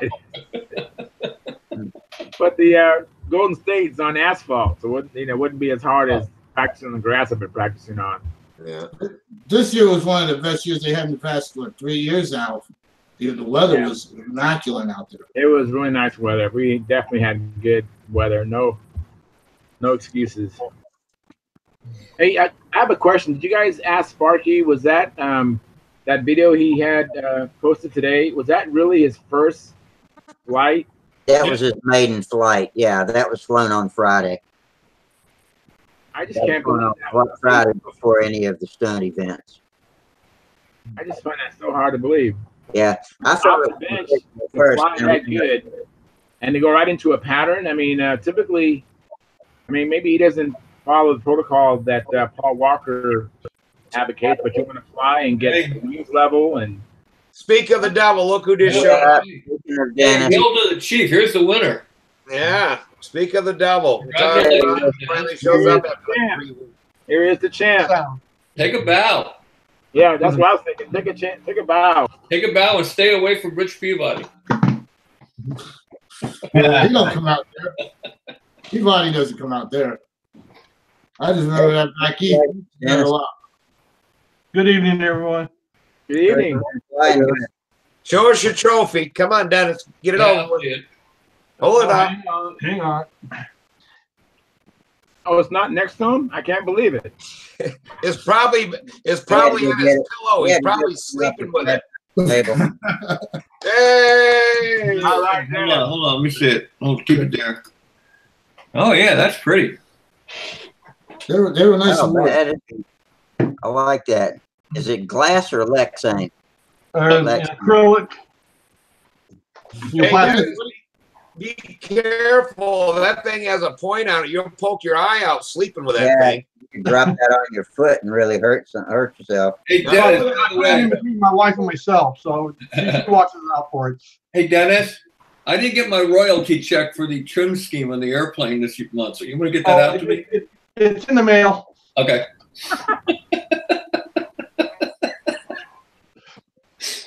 It was easily seen in the air, huh? Got a few extra points. Yes. Well, you flew what, the Gladiator? Yeah, I flew the Gladiator. I flew that in classic, and I also flew it in advance. I left my other ship in the car. Wow. Yeah, you were going to fly the other one. I saw you taking a practice flight with that. What happened with that? I just decided not to fly. The Gladiator was flying so good that I just said, I'm going to stick with it. Did you win Classic too, or? I placed 4th in Classic. Oh, okay. Yeah, but I scored my highest score ever in Classic. Plane's flying good. You got your hand tuned into that plane. I wouldn't switch planes either. Yeah, on the Classic, they were scoring. They were being, how you say, very generous. I thought on their scoring in Classic. And one of the judges, I had the same judge for Classic and for Advance, Joan Cox, and my scores came down in Advance, which I was grateful for, because She scored me, what was it, in classic? I put up a 580-point flight. Wow. And then in what'd you do wrong? Not much. Not much. But in advance, let's see what she gave me here. That's classic. We had a 515 and a 521 official. Her individual score was a 511 and a 517 on the advanced flight. Yeah, that was like Danny Banjak said that he keeps this one score sheet where he got 600 and something, and he goes, "I took third." Wow. Buddy's got one of those. He got one. He got like a 620, and he had it mimeographed. And he had every time you see him, he hands you one. Did I show you my score sheet? You know? Funny. That was so funny. Though. He goes, "Yeah, I took third." He said that kind of a score. Who won classic? Hang on here. Let's see. Lou. Williams. No, I'm sorry. Bob Whiteley won classic. Lou Woolgast was second. Okay. And Ray Firkins was third. Yeah. Bob flying his Formula S. No, he don't have that anymore. He lost that. He lost that during last year over at the Palmer thing in an outside square. Yeah, that was a good flying airplane. That was a beautiful flying airplane. That airplane really was a beautiful flying airplane. He was unbeatable with that when he put that in the air. He wasn't unbeatable because I got him a few times like a crazy. I mean, if he wanted to, he put his mind to it, and that airplane distracted and went where he wanted it to go, and he was excellent with that airplane. It was a great flying plane. It was a shame when he lost that. I saw it happen at the Palmer event. That was a shame. Yeah, I saw it too, and we were all trying to gather the pieces, you know, and I found the pilot's head, and I just hated to present that after felt bad giving it to him. I wanted to not give it to him, but I thought that would add, salt to the wound, Yeah. Big Son happened with his control system. His control system. Now, wait a minute. I want Dennis to stand up for a minute. I want Dennis to stand up. Can you stand up, Dennis? Oh, wait a minute. He's got his airplane on his T-shirt. The royalty payments have just gone up. Now thousands of people will see that. All right, here you go. Here's a caprice on my shirt. All right. I didn't know you done a T-shirt of that. That's pretty cool. Well, we did one at VSC. Oh, okay. I'll show you the back. You see the back? Oh yeah. Oh yeah. Oh, that's great. Yeah. Lou Woolgast called me up from the field. I didn't go that year, and he said, "How many T-shirts do you want?" I said, "Well, I don't want any." He said, "I think you do." Your airplane's on it. That's cool. Are you gonna come out to BSC, Bob? No, I don't think so. Hey, Jamie, what happened to Whinchman-Jigger's airplane? The wing came off of it? You had a video of I can't think of his name now. Talking about Joe and his yeah, Joe Gilbert. Joe Gilbert? Yeah. Oh yeah, it's a T6. Mm-hmm. So what happened? Did he hit the ground and the wing come off, or it just came off? No, it just came off. It's the second time too. Yeah. Okay. In the reverse over, it just snapped right off. But the thing of it was, it didn't break in the same place that it broke previously. It was like 2, maybe 3 inches more into the wing where it snapped off at. Just on the side of the center sheeting. Hey, Dennis and Charles, you coming out to Vegas? I won't be. I'm broker than the 10 Commandments. Dennis, you will? What's that? Then I'm Dennis, broker than Moses coming down Mount Sinai with the 10 Commandments. So I can't afford it, man. I couldn't afford Golden State. They'll give you comps. Vegas gives you comps. Yeah, I can't do that. My son's birthday is November 4th, and then we have Christmas coming up, and I have 3 young kids. It sounded like Vegas. Speaking of birthdays, I'm 57 minutes from mine. Wow. Ah, Birthday. How old are you, Happy Bob? birthday. Birthday. Happy birthday for tomorrow. Thanks for being with us, man. That's great. How old are you going to be, Bob? I think I'm going to make it. Yeah, you are. You're going to break your record for most consecutive days. What are you going to be, 66, 67? Yeah, don't I wish. I'm 71. 71, wow. Fine, very good. Very well. Yeah, it's a good thing because the downside of that isn't a good thing. I'm not reaching birthdays. Yeah. No. Hey, just a number. Yep. You don't have to get old just because we get older. All in the attitude. And there's some young people that are old men already because they have a bad attitude. I feel like I'm 30. My wife says I act like I'm 12, so you know. Oh, very good. That's why you love that dog so much, huh? There's a boy and his dog. He's keeping me young. Yeah. Yeah, my father, who's 88 now, said to me the other day, he said, I feel that I'm still young in my head, but I'm stuck in an old person's body. And he's still got that attitude, yeah. I went to an open mic last night to play, and I didn't realize it, but it was supposed to be a costume thing. Everybody came in costume, and I wasn't in costume. So I got up on stage and I said, "Well, I'm really in costume. I'm actually a 24-year-old, but I'm an old man, costume." Yeah. Very good. Yeah, it's hard to believe. Did you say you were coming out? What's that? Dennis, did you say you were coming out? No, I won't be coming out.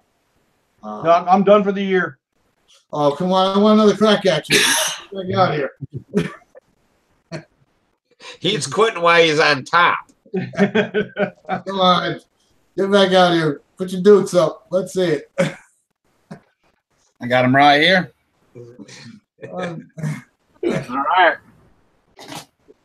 All right. Well, since Dennis got to show off, I'll start with mine. There's one.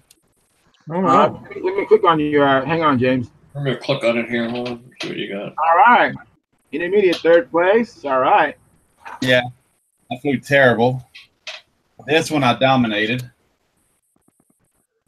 Oh, very good. All right. Very good. And this one, although I flew bad, I'm still proud of this one. Very good. All right. Very Good good. work. Nick. Good job. Good job.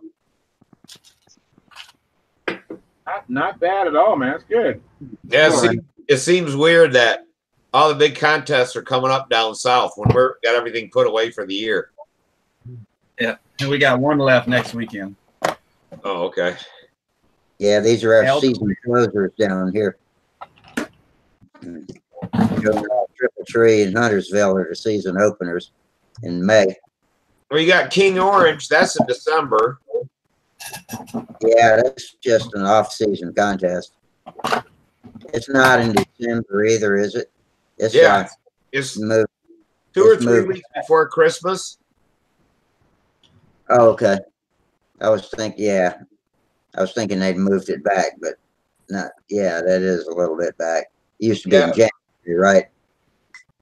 Samantha and I got there Sunday, and the contest was Saturday and Sunday, but we didn't get to my uncle's house till later in the day on Sunday, and but we were going to go over there on Sunday. We didn't get out on Friday like we wanted. We didn't leave till Saturday, so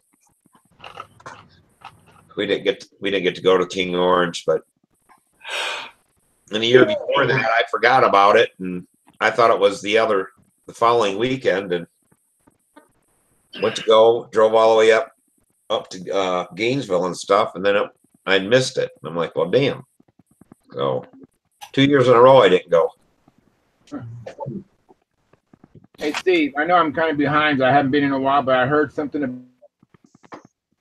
What's that? Didn't your mom have an issue? Yeah, she fell and broke her arm. Wow. And, she's got a valve problem in her heart. We've seen the heart doctor today. They're just going to treat it. They said unless it gets chronic or whatever, they don't do heart valve replacements in anyone over 55 years old, the doctor is saying now.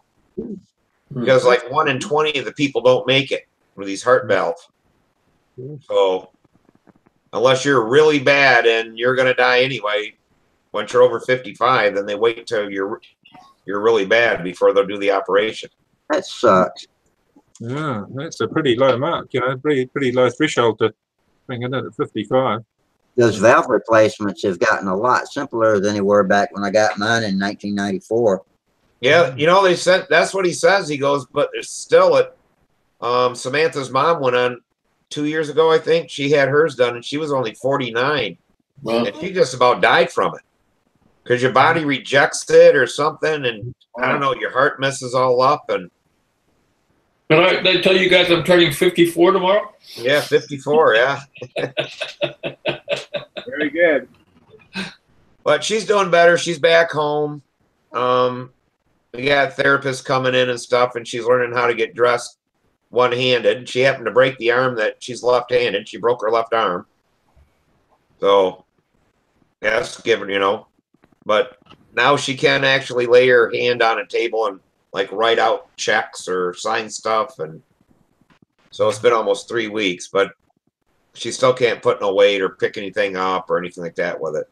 Wow. But yeah, she's getting along, you know, doing pretty good for 84. So, but yeah, to me it seems chronic already. But the heart doctor says no. That unless it gets worse, that they ain't gonna do anything. There's too many people telling us what we can and can't do now. Having to go through more qualifications to get this hip surgery than I've ever had to go through before.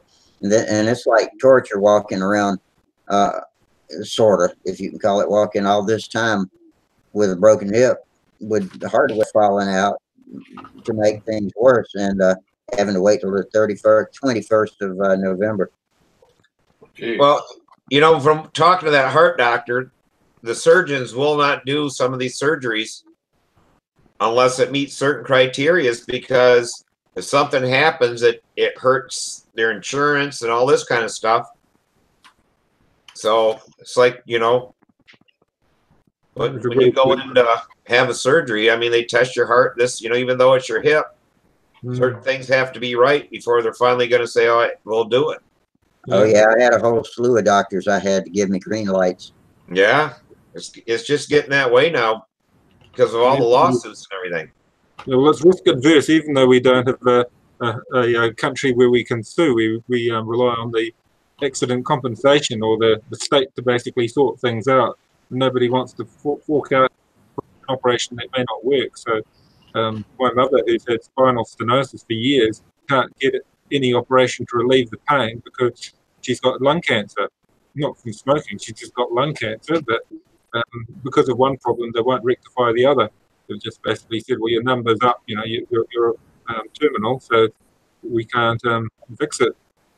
But yeah, I suppose everybody's getting a bit risk adverse. It's a bit like the Spectra lines. Everybody's worried about a negative outcome. And we treat our pets better. Yeah, sure do. Bob flipped out or clicked off or bumped off or something. Yeah. So was that an LA-46? What are you putting on there, Jamie? There's a Stunthangar 46. Here's Bob again. Here he comes. Oh, I gotta re-anoint him. Hang on just a second there, Bob. Trying. Here we go. Show and broadcast. Yeah, sorry about that. I accidentally clicked off. You had a senior moment, huh? Right Yeah, before your no, birthday? I'm like, oh my God, he didn't make it to his 71st birthday. Yeah. I've got a big giant red button at the bottom of my screen that says stop broadcast. It's just dying for me to accidentally dumb thumb it, but so far I haven't done it. So what are you doing for your birthday tomorrow, Bob? I'm working on people's wings. I got a lot of wing orders. I went out today and bought myself a new pair of boots, and what else did I do today? I just worked on wings all day. What kind of boots did you get? Columbia's. I like this Columbia boot. Is it like just leisure boots or cowboy boots? Work boots? You know, this is the old. Oh no, that's not the old pair. That's my sneakers. But at any rate, I just got myself a pair of boots. Well, that's one thing about it. When you get old enough, you buy your own birthday present. At least you get what you want. Yeah. Well, one thing I'm going to do is I got a call from Tom Luciano today that he's ordered all the stuff for Frank McMillan and I. We're buying whole systems from Igor, and apparently Igor's got everything ready to go. So I'm going to buy myself a system, Igor's system, and props and stuff. Oh, good deal. I'm going to go back into doing this. I want to do it right. We got a dopey question over on YouTube. Night Nav wants to know what kind of dope for clear coat finishes. He said he bought some Brodak Crystal Clear and it has an amber tint. Now I thought the Crystal Clear was the kind that did not have the amber tint to it. Yeah, he's supposed to. It's supposed to be crystal clear like water.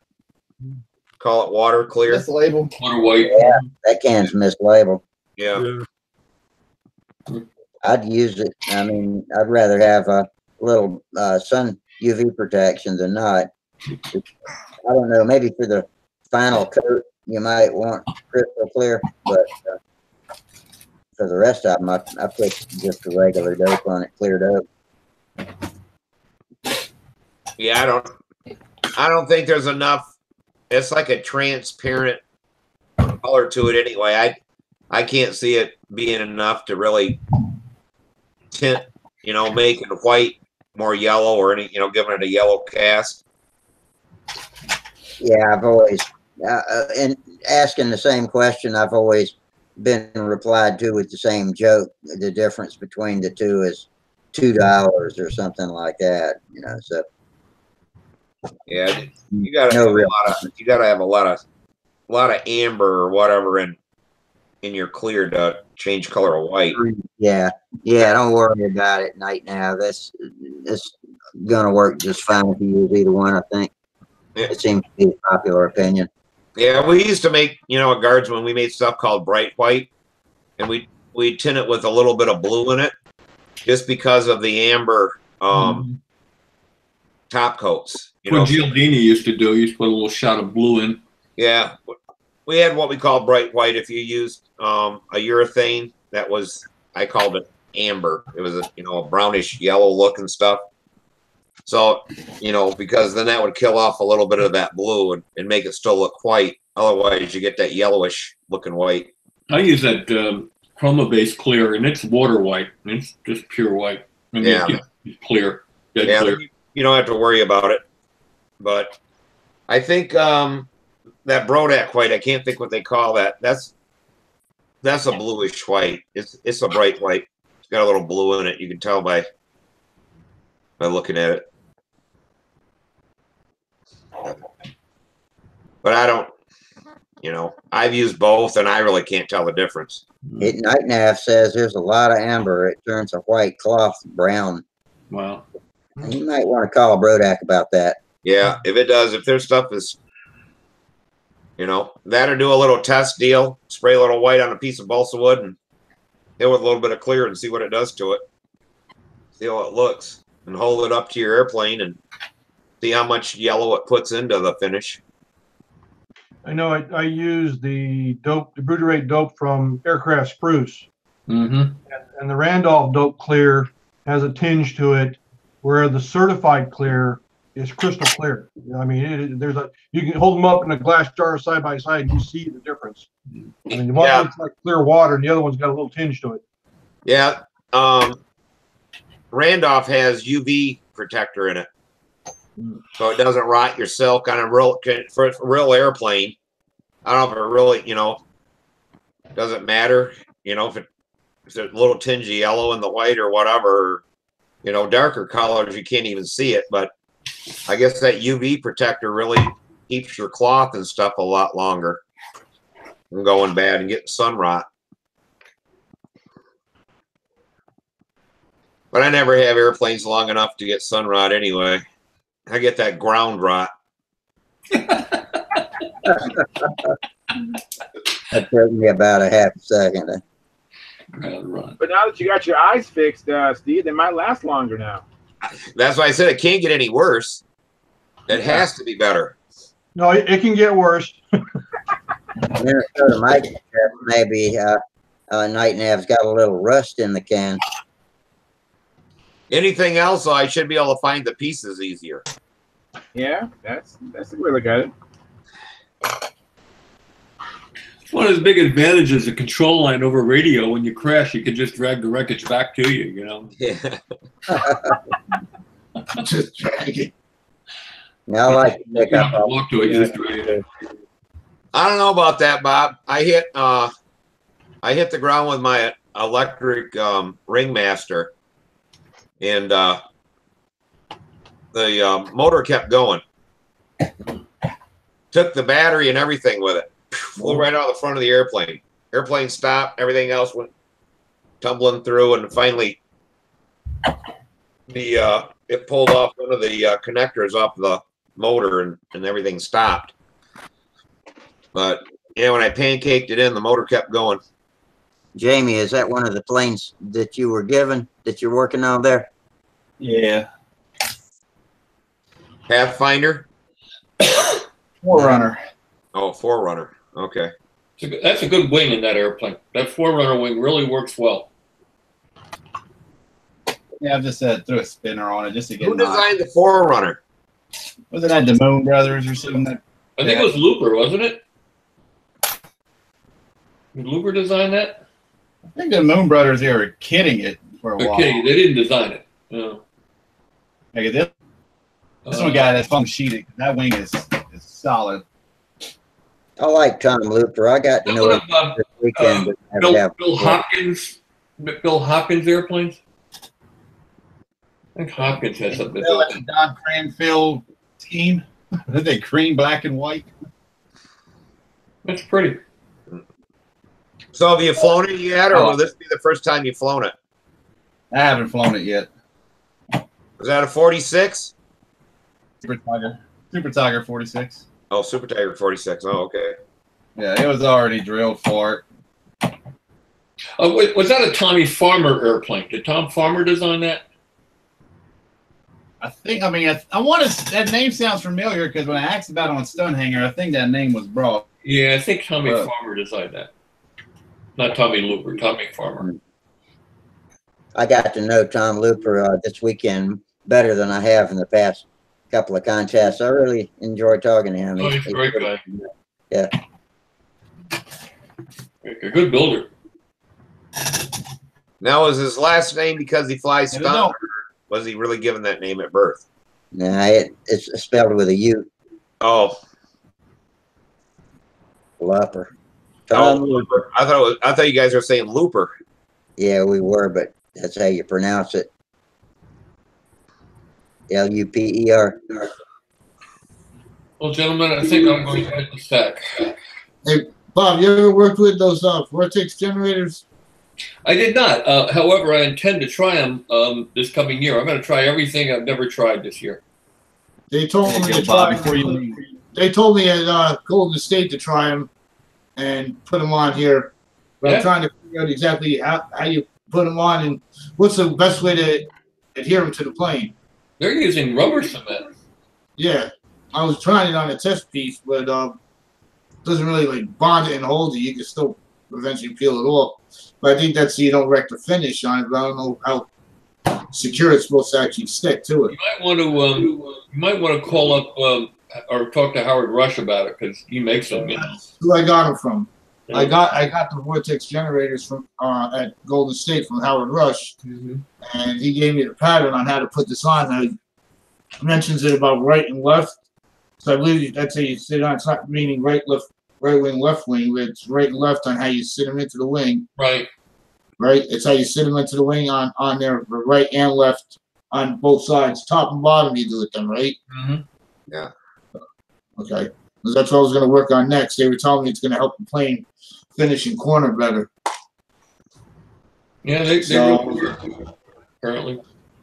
Yeah, that's what they say they do. So I got them from Howard Rush. I just got to figure out how to put them. I was working on the experiment piece with rubber cement to put them down, but I don't know if that's exactly how it is. The best way to sit them, or you're supposed to be able to actually peel them off so you can move them. Well, you could rivet them on, you know. Yeah. Yeah, sure. Good luck with that. Get a 3-inch 248 or whatever that is screw and push it down through there, and then you get them lined up top and bottom exact. We're a real big help, you know. Yeah, I appreciate it. Well, I was going to suggest a 16-penny nail, but you know. Night Nav just opened another can, and he said, I'm really. Clear. Yeah, he said he must have a bad can. He said the other can was totally clear. Yeah. Good label. Yeah, it when I was out there flying with Chris Rudd, they have an old oh shit, I can't think of the name of that jet. A Lear jet, a really old Lear jet just sat out there. And that damn thing has vortex generators all over the tips and stuff. Out on the tips of the airplane. So I guess that they're hoping it would. I'm looking at it. So it wouldn't tip stall or something on landings. Yeah, I'm gonna try them. You gave me the ones right and left, and let me see them pulling up. Man, there were 3 Bob Hunt looking planes out at Huntersville last weekend. 4. There. 4, not 3. 4. Oh, I missed one. Yeah, there was the one that won was the Genesis Extreme. That was Walton. Second was Jerry Houck with the Second Wind. Yeah. It was Rick Huff with a Saturn, and then Tommy Luciano with a Crossfire. Wow. Oh, yeah. Hey. Well, really, probably built a Bob Hunt plane. Really, there was 5 because the one was a twin. Yeah, that was one of the Second Wind. I mentioned that one. So there's really 5 of them there. Oh, and the twin. Obviously, I got you. All right, yeah. Boom, boom. That Second Wind's got all I've seen is pictures of all of these, but in real life, they've got a little bit different look to them. You know, the lines of the profile of the fuselage and all is just gorgeous. I mean, they look like the Second Wind looks like a jet plane, and I guess that's by design. I like the retracts too. I liked it. I liked it when they came down, Bob. Yeah, that's what I liked the best when they came down. Apparently, Jerry really likes the airplane. He says he loves the way it flies, so that's good. I'm going to build another twin, but this time I'm going to put mechanical retracts in. I wasn't going to put retracts in at all because I don't trust them electric retracts over a long haul. They're not really a competition item. They're more like a sport item. I don't think they're going to last. I don't think they're going to hold up to a practice regimen. So, but I went online and I found some very light mechanical retracts, and they'll hold up. And I just got to put a servo in the center of the airplane to retract all 3 gear. You think Robarts would be too heavy, Bob? What's that? You think a Robart retract would be too heavy? Well, what size Robart? They made a half-A retract that was pretty light. Yeah, well, one thing about Robarts are they're spring down and air pressure up. No, yeah, no, those are the bigger ones. No, they're too much. I don't need that. I flew RC pattern for years, and I used mechanical retracts with servo-operated push rods. It works fine. I can just get a little tiny servo, and it'll work fine. Yeah, we used to, run both retracts off of one servo. Yeah, I ran all 3 off one servo. Yeah, you have a wire going up front and it pull that one. Mm-hmm. But yeah, that was never a problem. You get the ones that positively lock, that they go to a certain point. It's a toggle. It's what they call a toggle lock. Toggle lock, yeah. That's what. It's an over center. We ran at the end. And my brother, there was Robart and there was another one that made air retracts. Oh, and I can't think of the. Oh, Spring Air, and then you had also. Yeah, Spring Air. That's what my brother ran because the spring always brought them down. So if they would fail, they'd fail in the down position. Right, fail down. They also had Kraft had electric retract, and B&D had an air retract. Air retract. Oh, okay. I don't trust the air ones though because they had O-rings, and O-rings, if you don't use them all the time, the O-ring will press against the cylinder, and all the oil will come out, and it won't move unless you have cup seals instead of O-rings. So I didn't like the air systems. I like mechanical systems, and there's an old saying: if the servo works, the retracts work. Yeah. So with the electrical retracts, how did they work? I thought they had a servo as well. Are they? And they have a little worm gear motor in there, and just a normally open, normally closed. And the problem is that they're cheaply made, and they're not going to hold up over a long period of time. But they're fairly expensive. So if you wanted to change them out every couple of hundred flights, you're talking about 80 to 100. Well, with the retracts or the tricycles, you're talking about probably $120 to change out the gear. And that's not a lot of money, but it's money. Yeah. And I'm not going to trust them over 500 flights or something, Well, now too is that they have. I mean, I just got some new servos, and they're 72 inch-pounds, and they're not the micro, they're the minis. The minis. And that has. I mean, we used to think when we had 54 inch-pounds on $75 servos. Oh my God, these great big servos with 54 inch-pounds, and now they got these little teeny ones with 74 inch-pounds. Yeah. It's like, you don't even need that much, though. I mean, if you set everything up with very low friction, you shouldn't have any problem. You don't need a very big servo. Yeah, we were using the servos for flaps and ailerons and stuff like that. Problem is, if I did it in the way I'm doing it in the twins, the gear goes forward, not in. They go forward. So I'd have to have separate servos in the nacelle, to make the push rod go. But those little retracts weigh almost nothing. They're all plastic nylon retracts, and they're very small. And I think I could get away with a micro servo and one of those mechanical retracts. Get away with 3 of those for quite a bit less weight than those E-Flight retracts. Yeah. I got a pair of the E-Flight for my 60 size Phoenix, and I bought them, and they're fairly heavy. Yeah, there's no doubt about that. Yeah, I think I can get away with a little less weight doing it separate servos if I have to, because you can't fold the gear in. I got to fold them forward into the nacelles. Yeah. So, and the nose gear back. So I don't know. We'll see. Hey, Bob, you have this? I do not have that one. What's in there? Oh, I don't know. I was just wondering. I had it at one point in time in my life. I got rid of it. 20 cents. That's great. He brought me a box. When I say a box, I mean a box loaded with a lot of man right there. That don't sound from like dated 45 all the way to like 63. Mm-hmm. Flying models, air trails, and some other ones. I mean, yeah. And I probably maybe 100 magazines right there. Majority of them from the 50s and 60s. Yeah. Yeah, the best years, really, isn't it? And Control One was doing it. Material years. I had a collection that went forward from 1927 all the way up, and then I finally just got rid of it all. I got to the point where it's just too much. I wish I had every issue, but I mean the months. I mean, I got some of them. The months are running.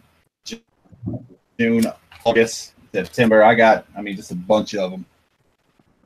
Yeah, my brother still has a few of our old magazines from the 70s when you had Muchlers out of Indiana. You had Indy RC. Yeah, Midwest Model Supply. Yeah, you could. They'd always run specials in there. We got 2 airplanes. What was it? Remember AHC, America's Hobby Center? Oh yeah. Yeah, they in one of them. Yeah. Yes.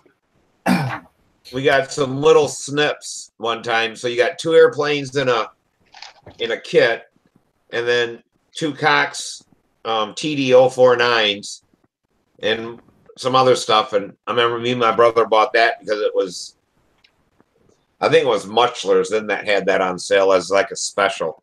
Well, you know, so we both built a couple combat airplanes. Couldn't fly them, but why we thought we could fly them, I don't know, but we thought we could. The only old magazine I have is this one.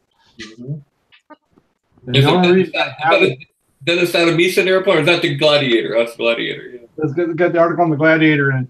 Yeah. Oh wow! Look at Harness. Look how young Bob Harness looks. I think I got sick. Coming in What American. year is that? February '68. 68. Even got an issue of the very first issue, volume 1, issue 1 of Scale Modeler. Well, in there as well. But I found this picture in one of them, and I'm gonna guess it's an original picture just by the way how it's made. Like, buffaloes? You gonna recognize them? Brewster buffaloes. Yeah. That's what that is. That's what it looks like. That's a Brewster buffalo. Yeah. Was that made by Grumman? Hmm? Was that made by Grumman? No, Brewster. Brewster, yeah. Got it. That looks like a damn. I did a Brewster Buccaneer as well. The Australian Air Force used them, and the Russians used them. I think there were some in Finland even as well. For the war. Pass acquired over the weekend. Oh, wow. What is that? A Warrior. Warrior. Yeah. Warrior. Okay. I like that rudder. It's a nice looking rudder. All ready for a Fox 35, huh? What's that? Is all ready for a Fox 35? Oh yeah. All I gotta do is just mount it. Yeah. Now see, the difference between the Warrior and the Brave was the Warrior had flaps and the Brave didn't, right? Is your guess as good as mine?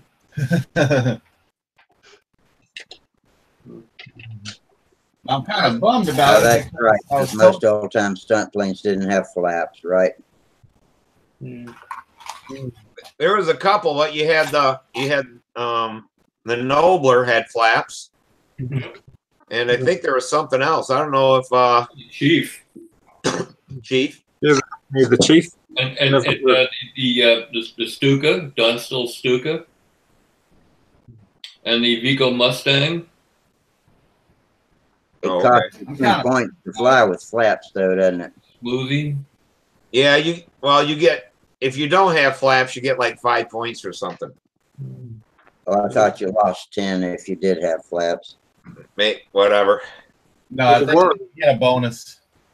Yeah, the Warrior and the Brave are small models, though. They're only about 335 area. Yeah, the Warrior had flaps, the Brave didn't. The Brave's above it. Yeah, they really don't take points away from you. They just give bonus points if you don't have stuff. Yeah, I mean, it's a neutral system. Main cool. If you pull the down or the up, it goes back automatically. Mm-hmm. Well, that's not good. No. If you lose line tension, you're screwed. Yeah, really. It's a self-leveling airplane. Yeah, and they can level nose down. Sydney free flight. But it's pretty cool because inside the cockpit, you can actually see the flap horn back here. Oh, yeah. And you can get to the bell crank right there. Oh wow. That's sure makes adjusting easy. Yeah. 2 different warriors. One is old time legal, and the other one's not. Yeah, I don't know. So you can put one of those. I'm gonna jump off here. So All right. Happy birthday, Bob. I thought. Happy birthday, Bob. thank you. Yeah, happy birthday. 19 minutes to go. Let us know next time we see you if you had enough breath to blow out all them damn candles. Okay. Yeah, you don't want to call the fire department. Oh, I'm gonna check out before I get all bruised up here. Good night, guys. Good night. Good night.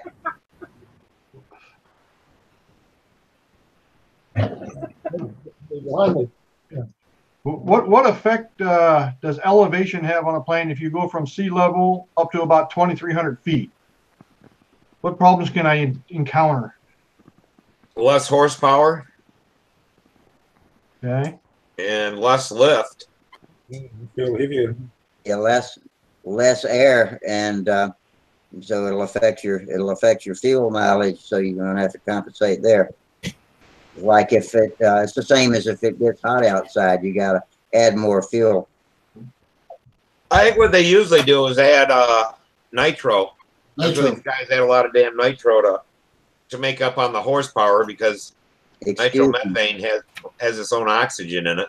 There was a brain fart. If you go too hot or higher altitude, you need to reduce the fuel load. Yeah. Dennis, how many feet above sea level are you? Right now, I'm almost at sea level. I'm 14 feet. Jeez. Hey, Stephen, I made a big brain fart the other night when we were talking about you asking me how wide the square 8 was, and I thought for a second it's at 180 degrees, and that's way off. It's 40. Everything is 45 degrees high, and the two loops 45 degrees side by side would make 90 degrees wide. I said 180 like an idiot, but that was just my arithmetic brain fart. You remember what the conversation I'm talking about? I remember the conversation. Yeah, that's accurate. Yeah. 45 degrees high, 45 degrees, and 45 degrees wide. Yeah. Right. Yeah, each loop. So side by side. You're not doing would be 90 degrees. You're not doing a complete half a lap and doing that. No. Right. You're doing 180 degrees. You're doing half a lap. Quarter of a lap. Right, quarter of a lap. Yeah.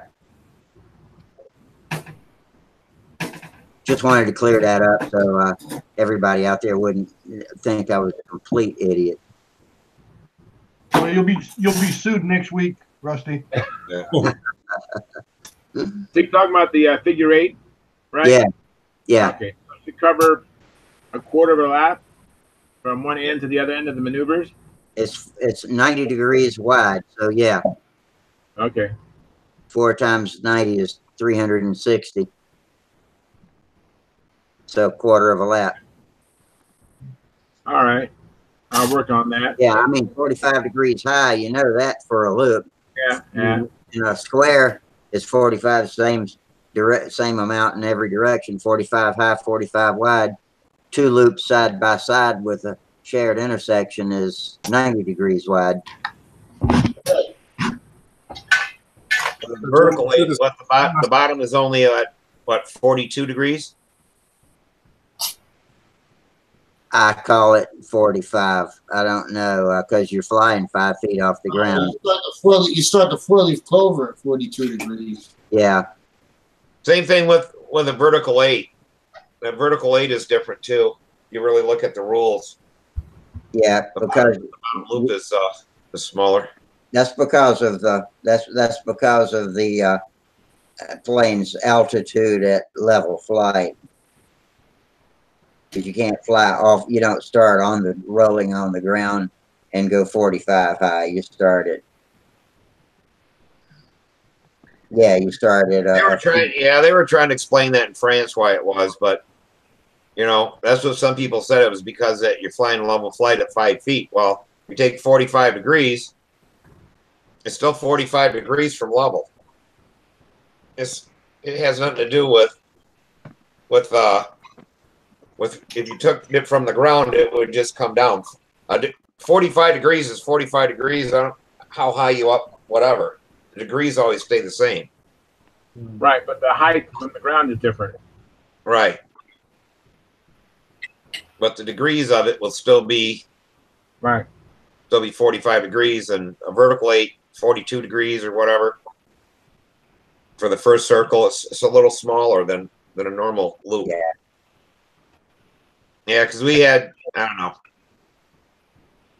We had, different. Oh, that's right. The clover's like that. I guess, yeah, you're right. The clover is 42. Clover starts at 42 degrees. Right, because vertical 8 had 2 equal size loop and a bunt, so it went right up to the top, so it intersected with the top of the circle. So they were at 45 each. Because Samantha was like,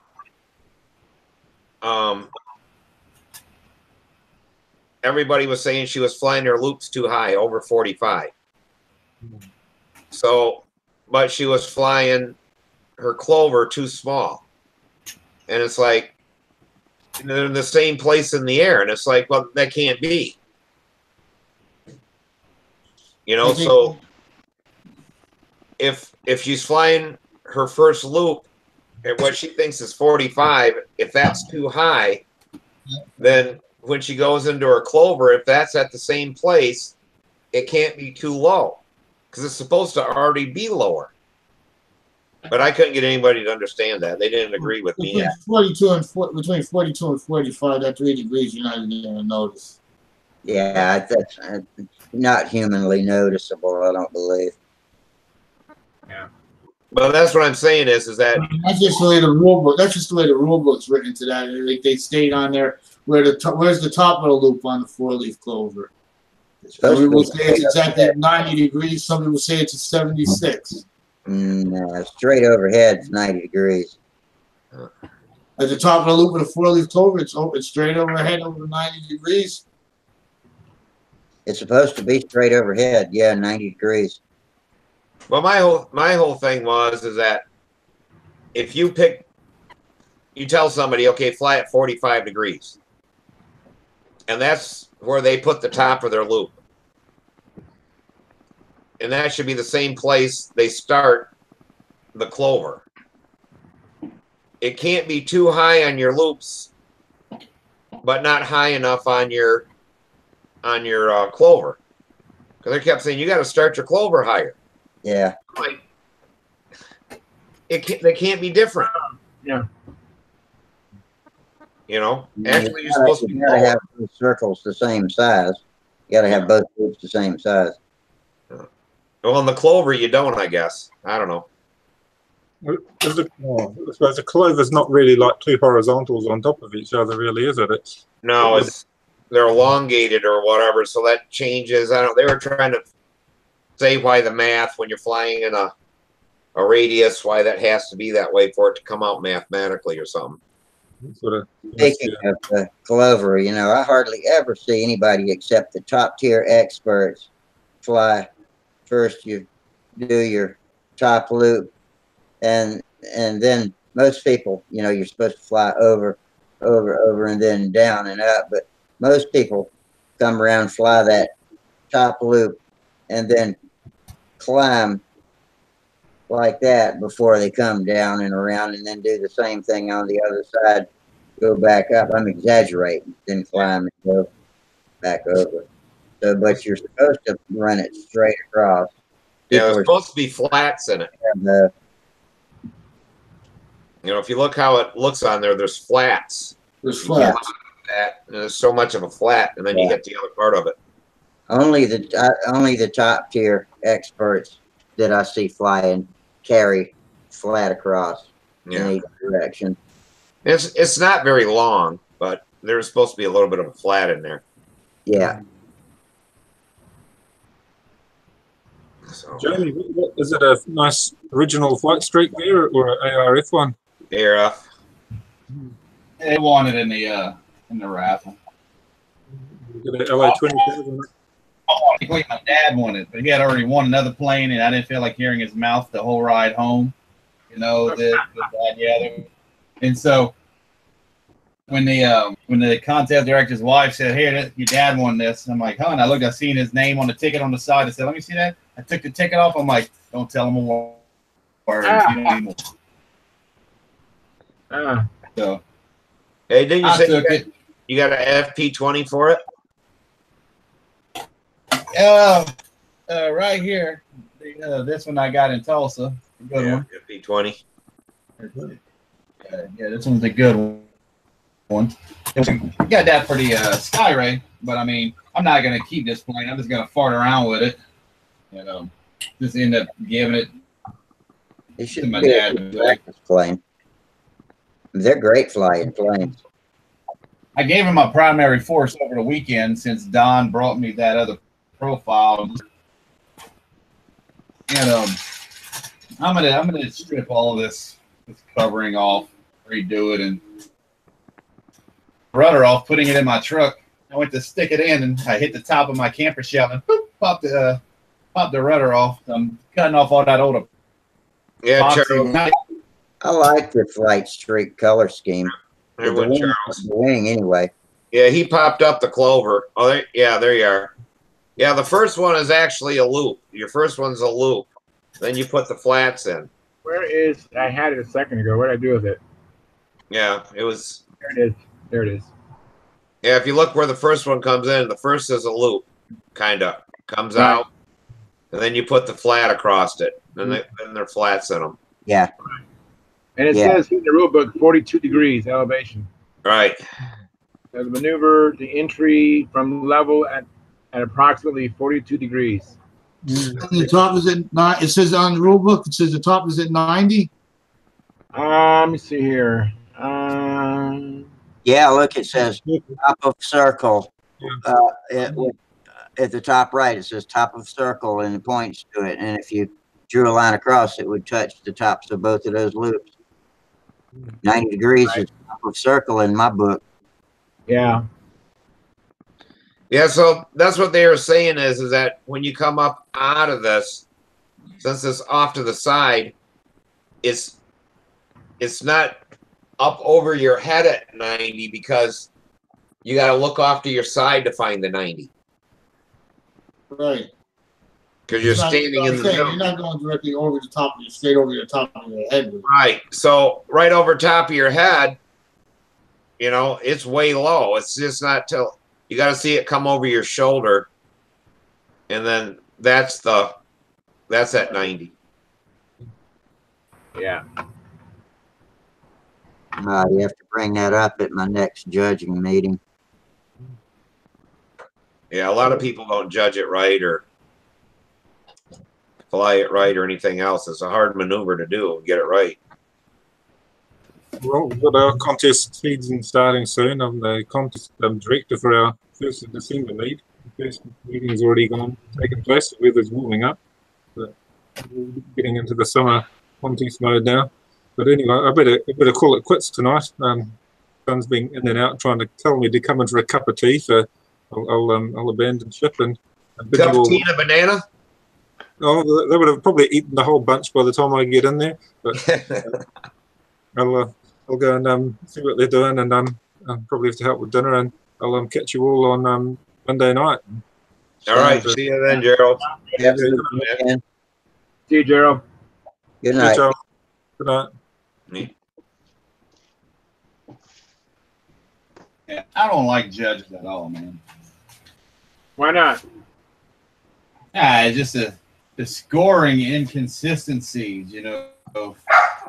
I got one of my flights, you know, one judge put everything in the 20s, and the other judge, hell, 3/4 of my scores all. But you know what? I'm going to believe the one that judges at the Nats, you know, compared to the one that just judges a local contest. Yeah, that's well, either way, though, they're trained. Either way, you got the same pair judging everybody that's flying in that event, so everybody should have the same displacements from whatever 0 and 40 is. You know, I mean, it should work out evenly. Yeah, you see, like, I'm not going to throw names, you know, on the judges, but here's the judge at the Nats, you know, take 34, the other judge, 28. Inverted flight, judge of the Nats, 35. The other judge, 28. Nats judge, horizontal 8, 35. Local judge, 25. You know, that is a hell of a difference. Landing, 34. Landing, 28. Four-leaf clover, 32, which I was quite impressed with that. Four-leaf clover, 27. So I'm going to go with the Nats judge on this one. He's somebody. If you looked at everybody else that flew in that event, they would have probably showed the same discrepancies. So as far as who wins and loses, it probably comes out the same. Oh, I mean, it does, but I mean, I just know which scores from what judge, you know, to pay attention to as to, you know, to pretty much tell me, you know, whether I'm flying a maneuver good getting better, getting worse, you know. I see what you're saying. Yeah, I understand. I've looked at it the same way before too. Yeah, because I took another Flyers score sheet. I let test was done because there's a little issue I was having with something, and pretty much, you know, his maneuvers were, you know, instead of the squares being square and a triangle being a triangle, it was like the opposite. His squares were round and his triangles were square. And he ended up being like in the 30s on both of them. And mine, you know, I went back and looked on the video. I'm not saying mine were 40-point perfect. It wasn't by any stretch. But you had the general shape of square and triangle. And and mine were like 22, 23. And that's just from one judge. It's not from both of them. That's just the opinion of one judge. But and another thing I could fuss about is that this same low judge, on Saturday he gave me 15 appearance points. On Sunday he gave me 14. What the hell changed in a matter of 12 hours that I lose a point? Damn it! Yeah. I'm like, I understand you're like 90 years old and your memory's going a little thin these days. Well, now there you go. So, hey, the light was a different shade. Yeah, I mean, it is what it ain't bad. You know, I was at the time, but I mean, it was just a lot going on, and it wasn't, you know, like affected my score. You know, I flew bad, and you know, my second flight, I didn't get pattern points because I didn't do 2 full laps before entering the overhead, and so that cut me out of competition. After the hourglass, you didn't fly the right amount. Is that what you're saying? Yeah, exactly. After the hourglass, normally I would do 2 laps and then go and then another half. Yeah. And I had a brain fart. You know, it was like, well, hell, do I go 2 laps or I just do 1? I'm just gonna do 1. I've done it before, no anything. You know, and that's just me. You know, it's just total brain fart. Yeah, I know what that's like. I'm just happy my scores are being consistent. Like the scoreboard scores are getting consistent.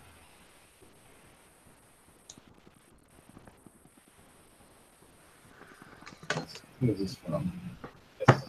Anybody else got anything they want to rant about? You had a 5 on an hourglass. That's pretty impressive. Yeah. That pisses me off. Nobody scores my crashes worth of shit. Yeah. Well, if you could crash it into a dumpster or a 50-gallon drum, you know, that might get you some higher scores. As long as it was something on the ground, I could do it. You put it up in the air, I can't. You don't get 10 points for the landing when you crash? Nah, because it usually flips over and pieces fall off. And once pieces fall off, you're automatically disqualified from everything. Right. Yeah. Yeah, I even had my triangle.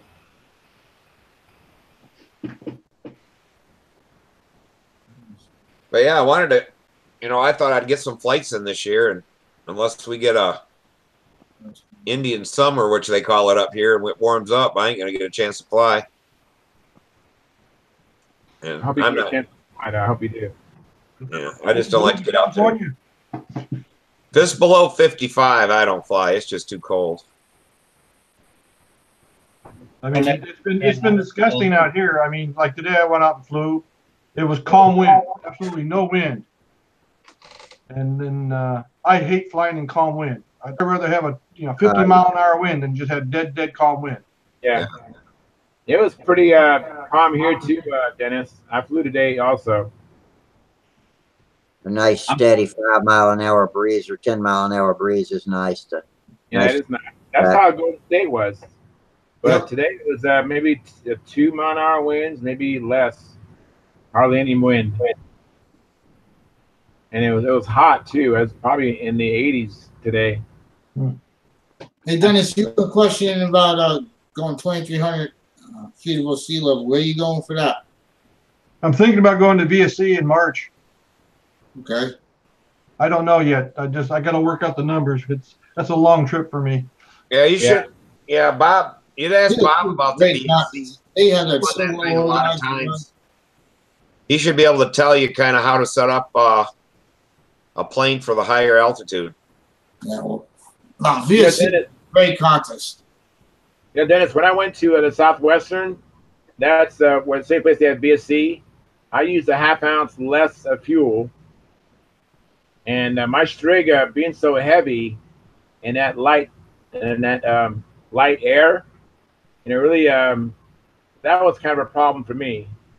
Up above 45 degrees with a heavy plane, and at that time my plane was slowing down. I don't know if you remember, I had an issue with the motor run on outside maneuvers. Yeah.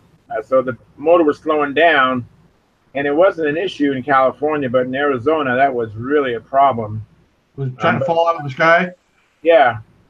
And you're gonna have changes, Dennis, from going from 14 feet above to 2,300. You'll find a difference with the altitude change as far as the air is concerned and your fuel consumption. But yeah, but I fixed the engine run, so now I would just think I would just need a ½ ounce of fuel. I would just count on using just ½ ounce less of fuel, Dennis, and you'd be good. Same nitro content? What are you using for nitro? I'm using 10%. What are you doing? You use 10% out there. You may want to bump it up a little bit because of the way the air is a little thinner. You may want to get into 12 to 15. Mix 10 to 15 together, get about 12 and a half, 13. You'll be more comfortable with that. Yeah, I left my nitro the same, which I was running FIA fuel, zero nitro, and all I had to do is just cut out the I was doing overruns. That's the only thing I had to worry about was just an overrun. I had enough power, I thought. It was just, I had a fuel tank issue, and but that's the best I can give you as far as advice. But you could feel the difference between flying at home, let's say, and flying out there? It was, I felt the difference. Here in California, when my motor slowed down and the plane slowed down a little bit, it wasn't quite the issue that it was in Arizona. I mean, it was disconcerting in Arizona, and it really brought to light that I really had a problem. I didn't notice it that much when I was in California. I mean, it's cheap enough now. Oh, I do. Coming from Vegas and going out to California, I get a big. I notice the difference. Should be just a little part of that trade. There's a difference going on. For me, going from Vegas going out to VSC is slightly. They're only a few hundred feet difference.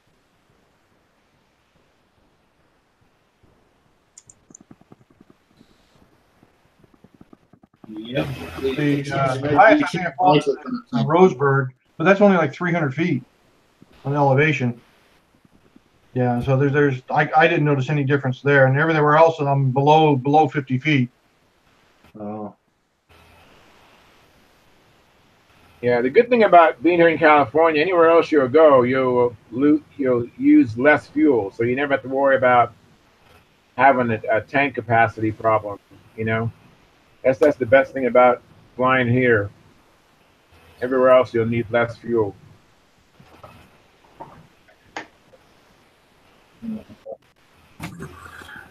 Well, guys, it's midnight. I think I'm getting off. So yeah, let's call it a night.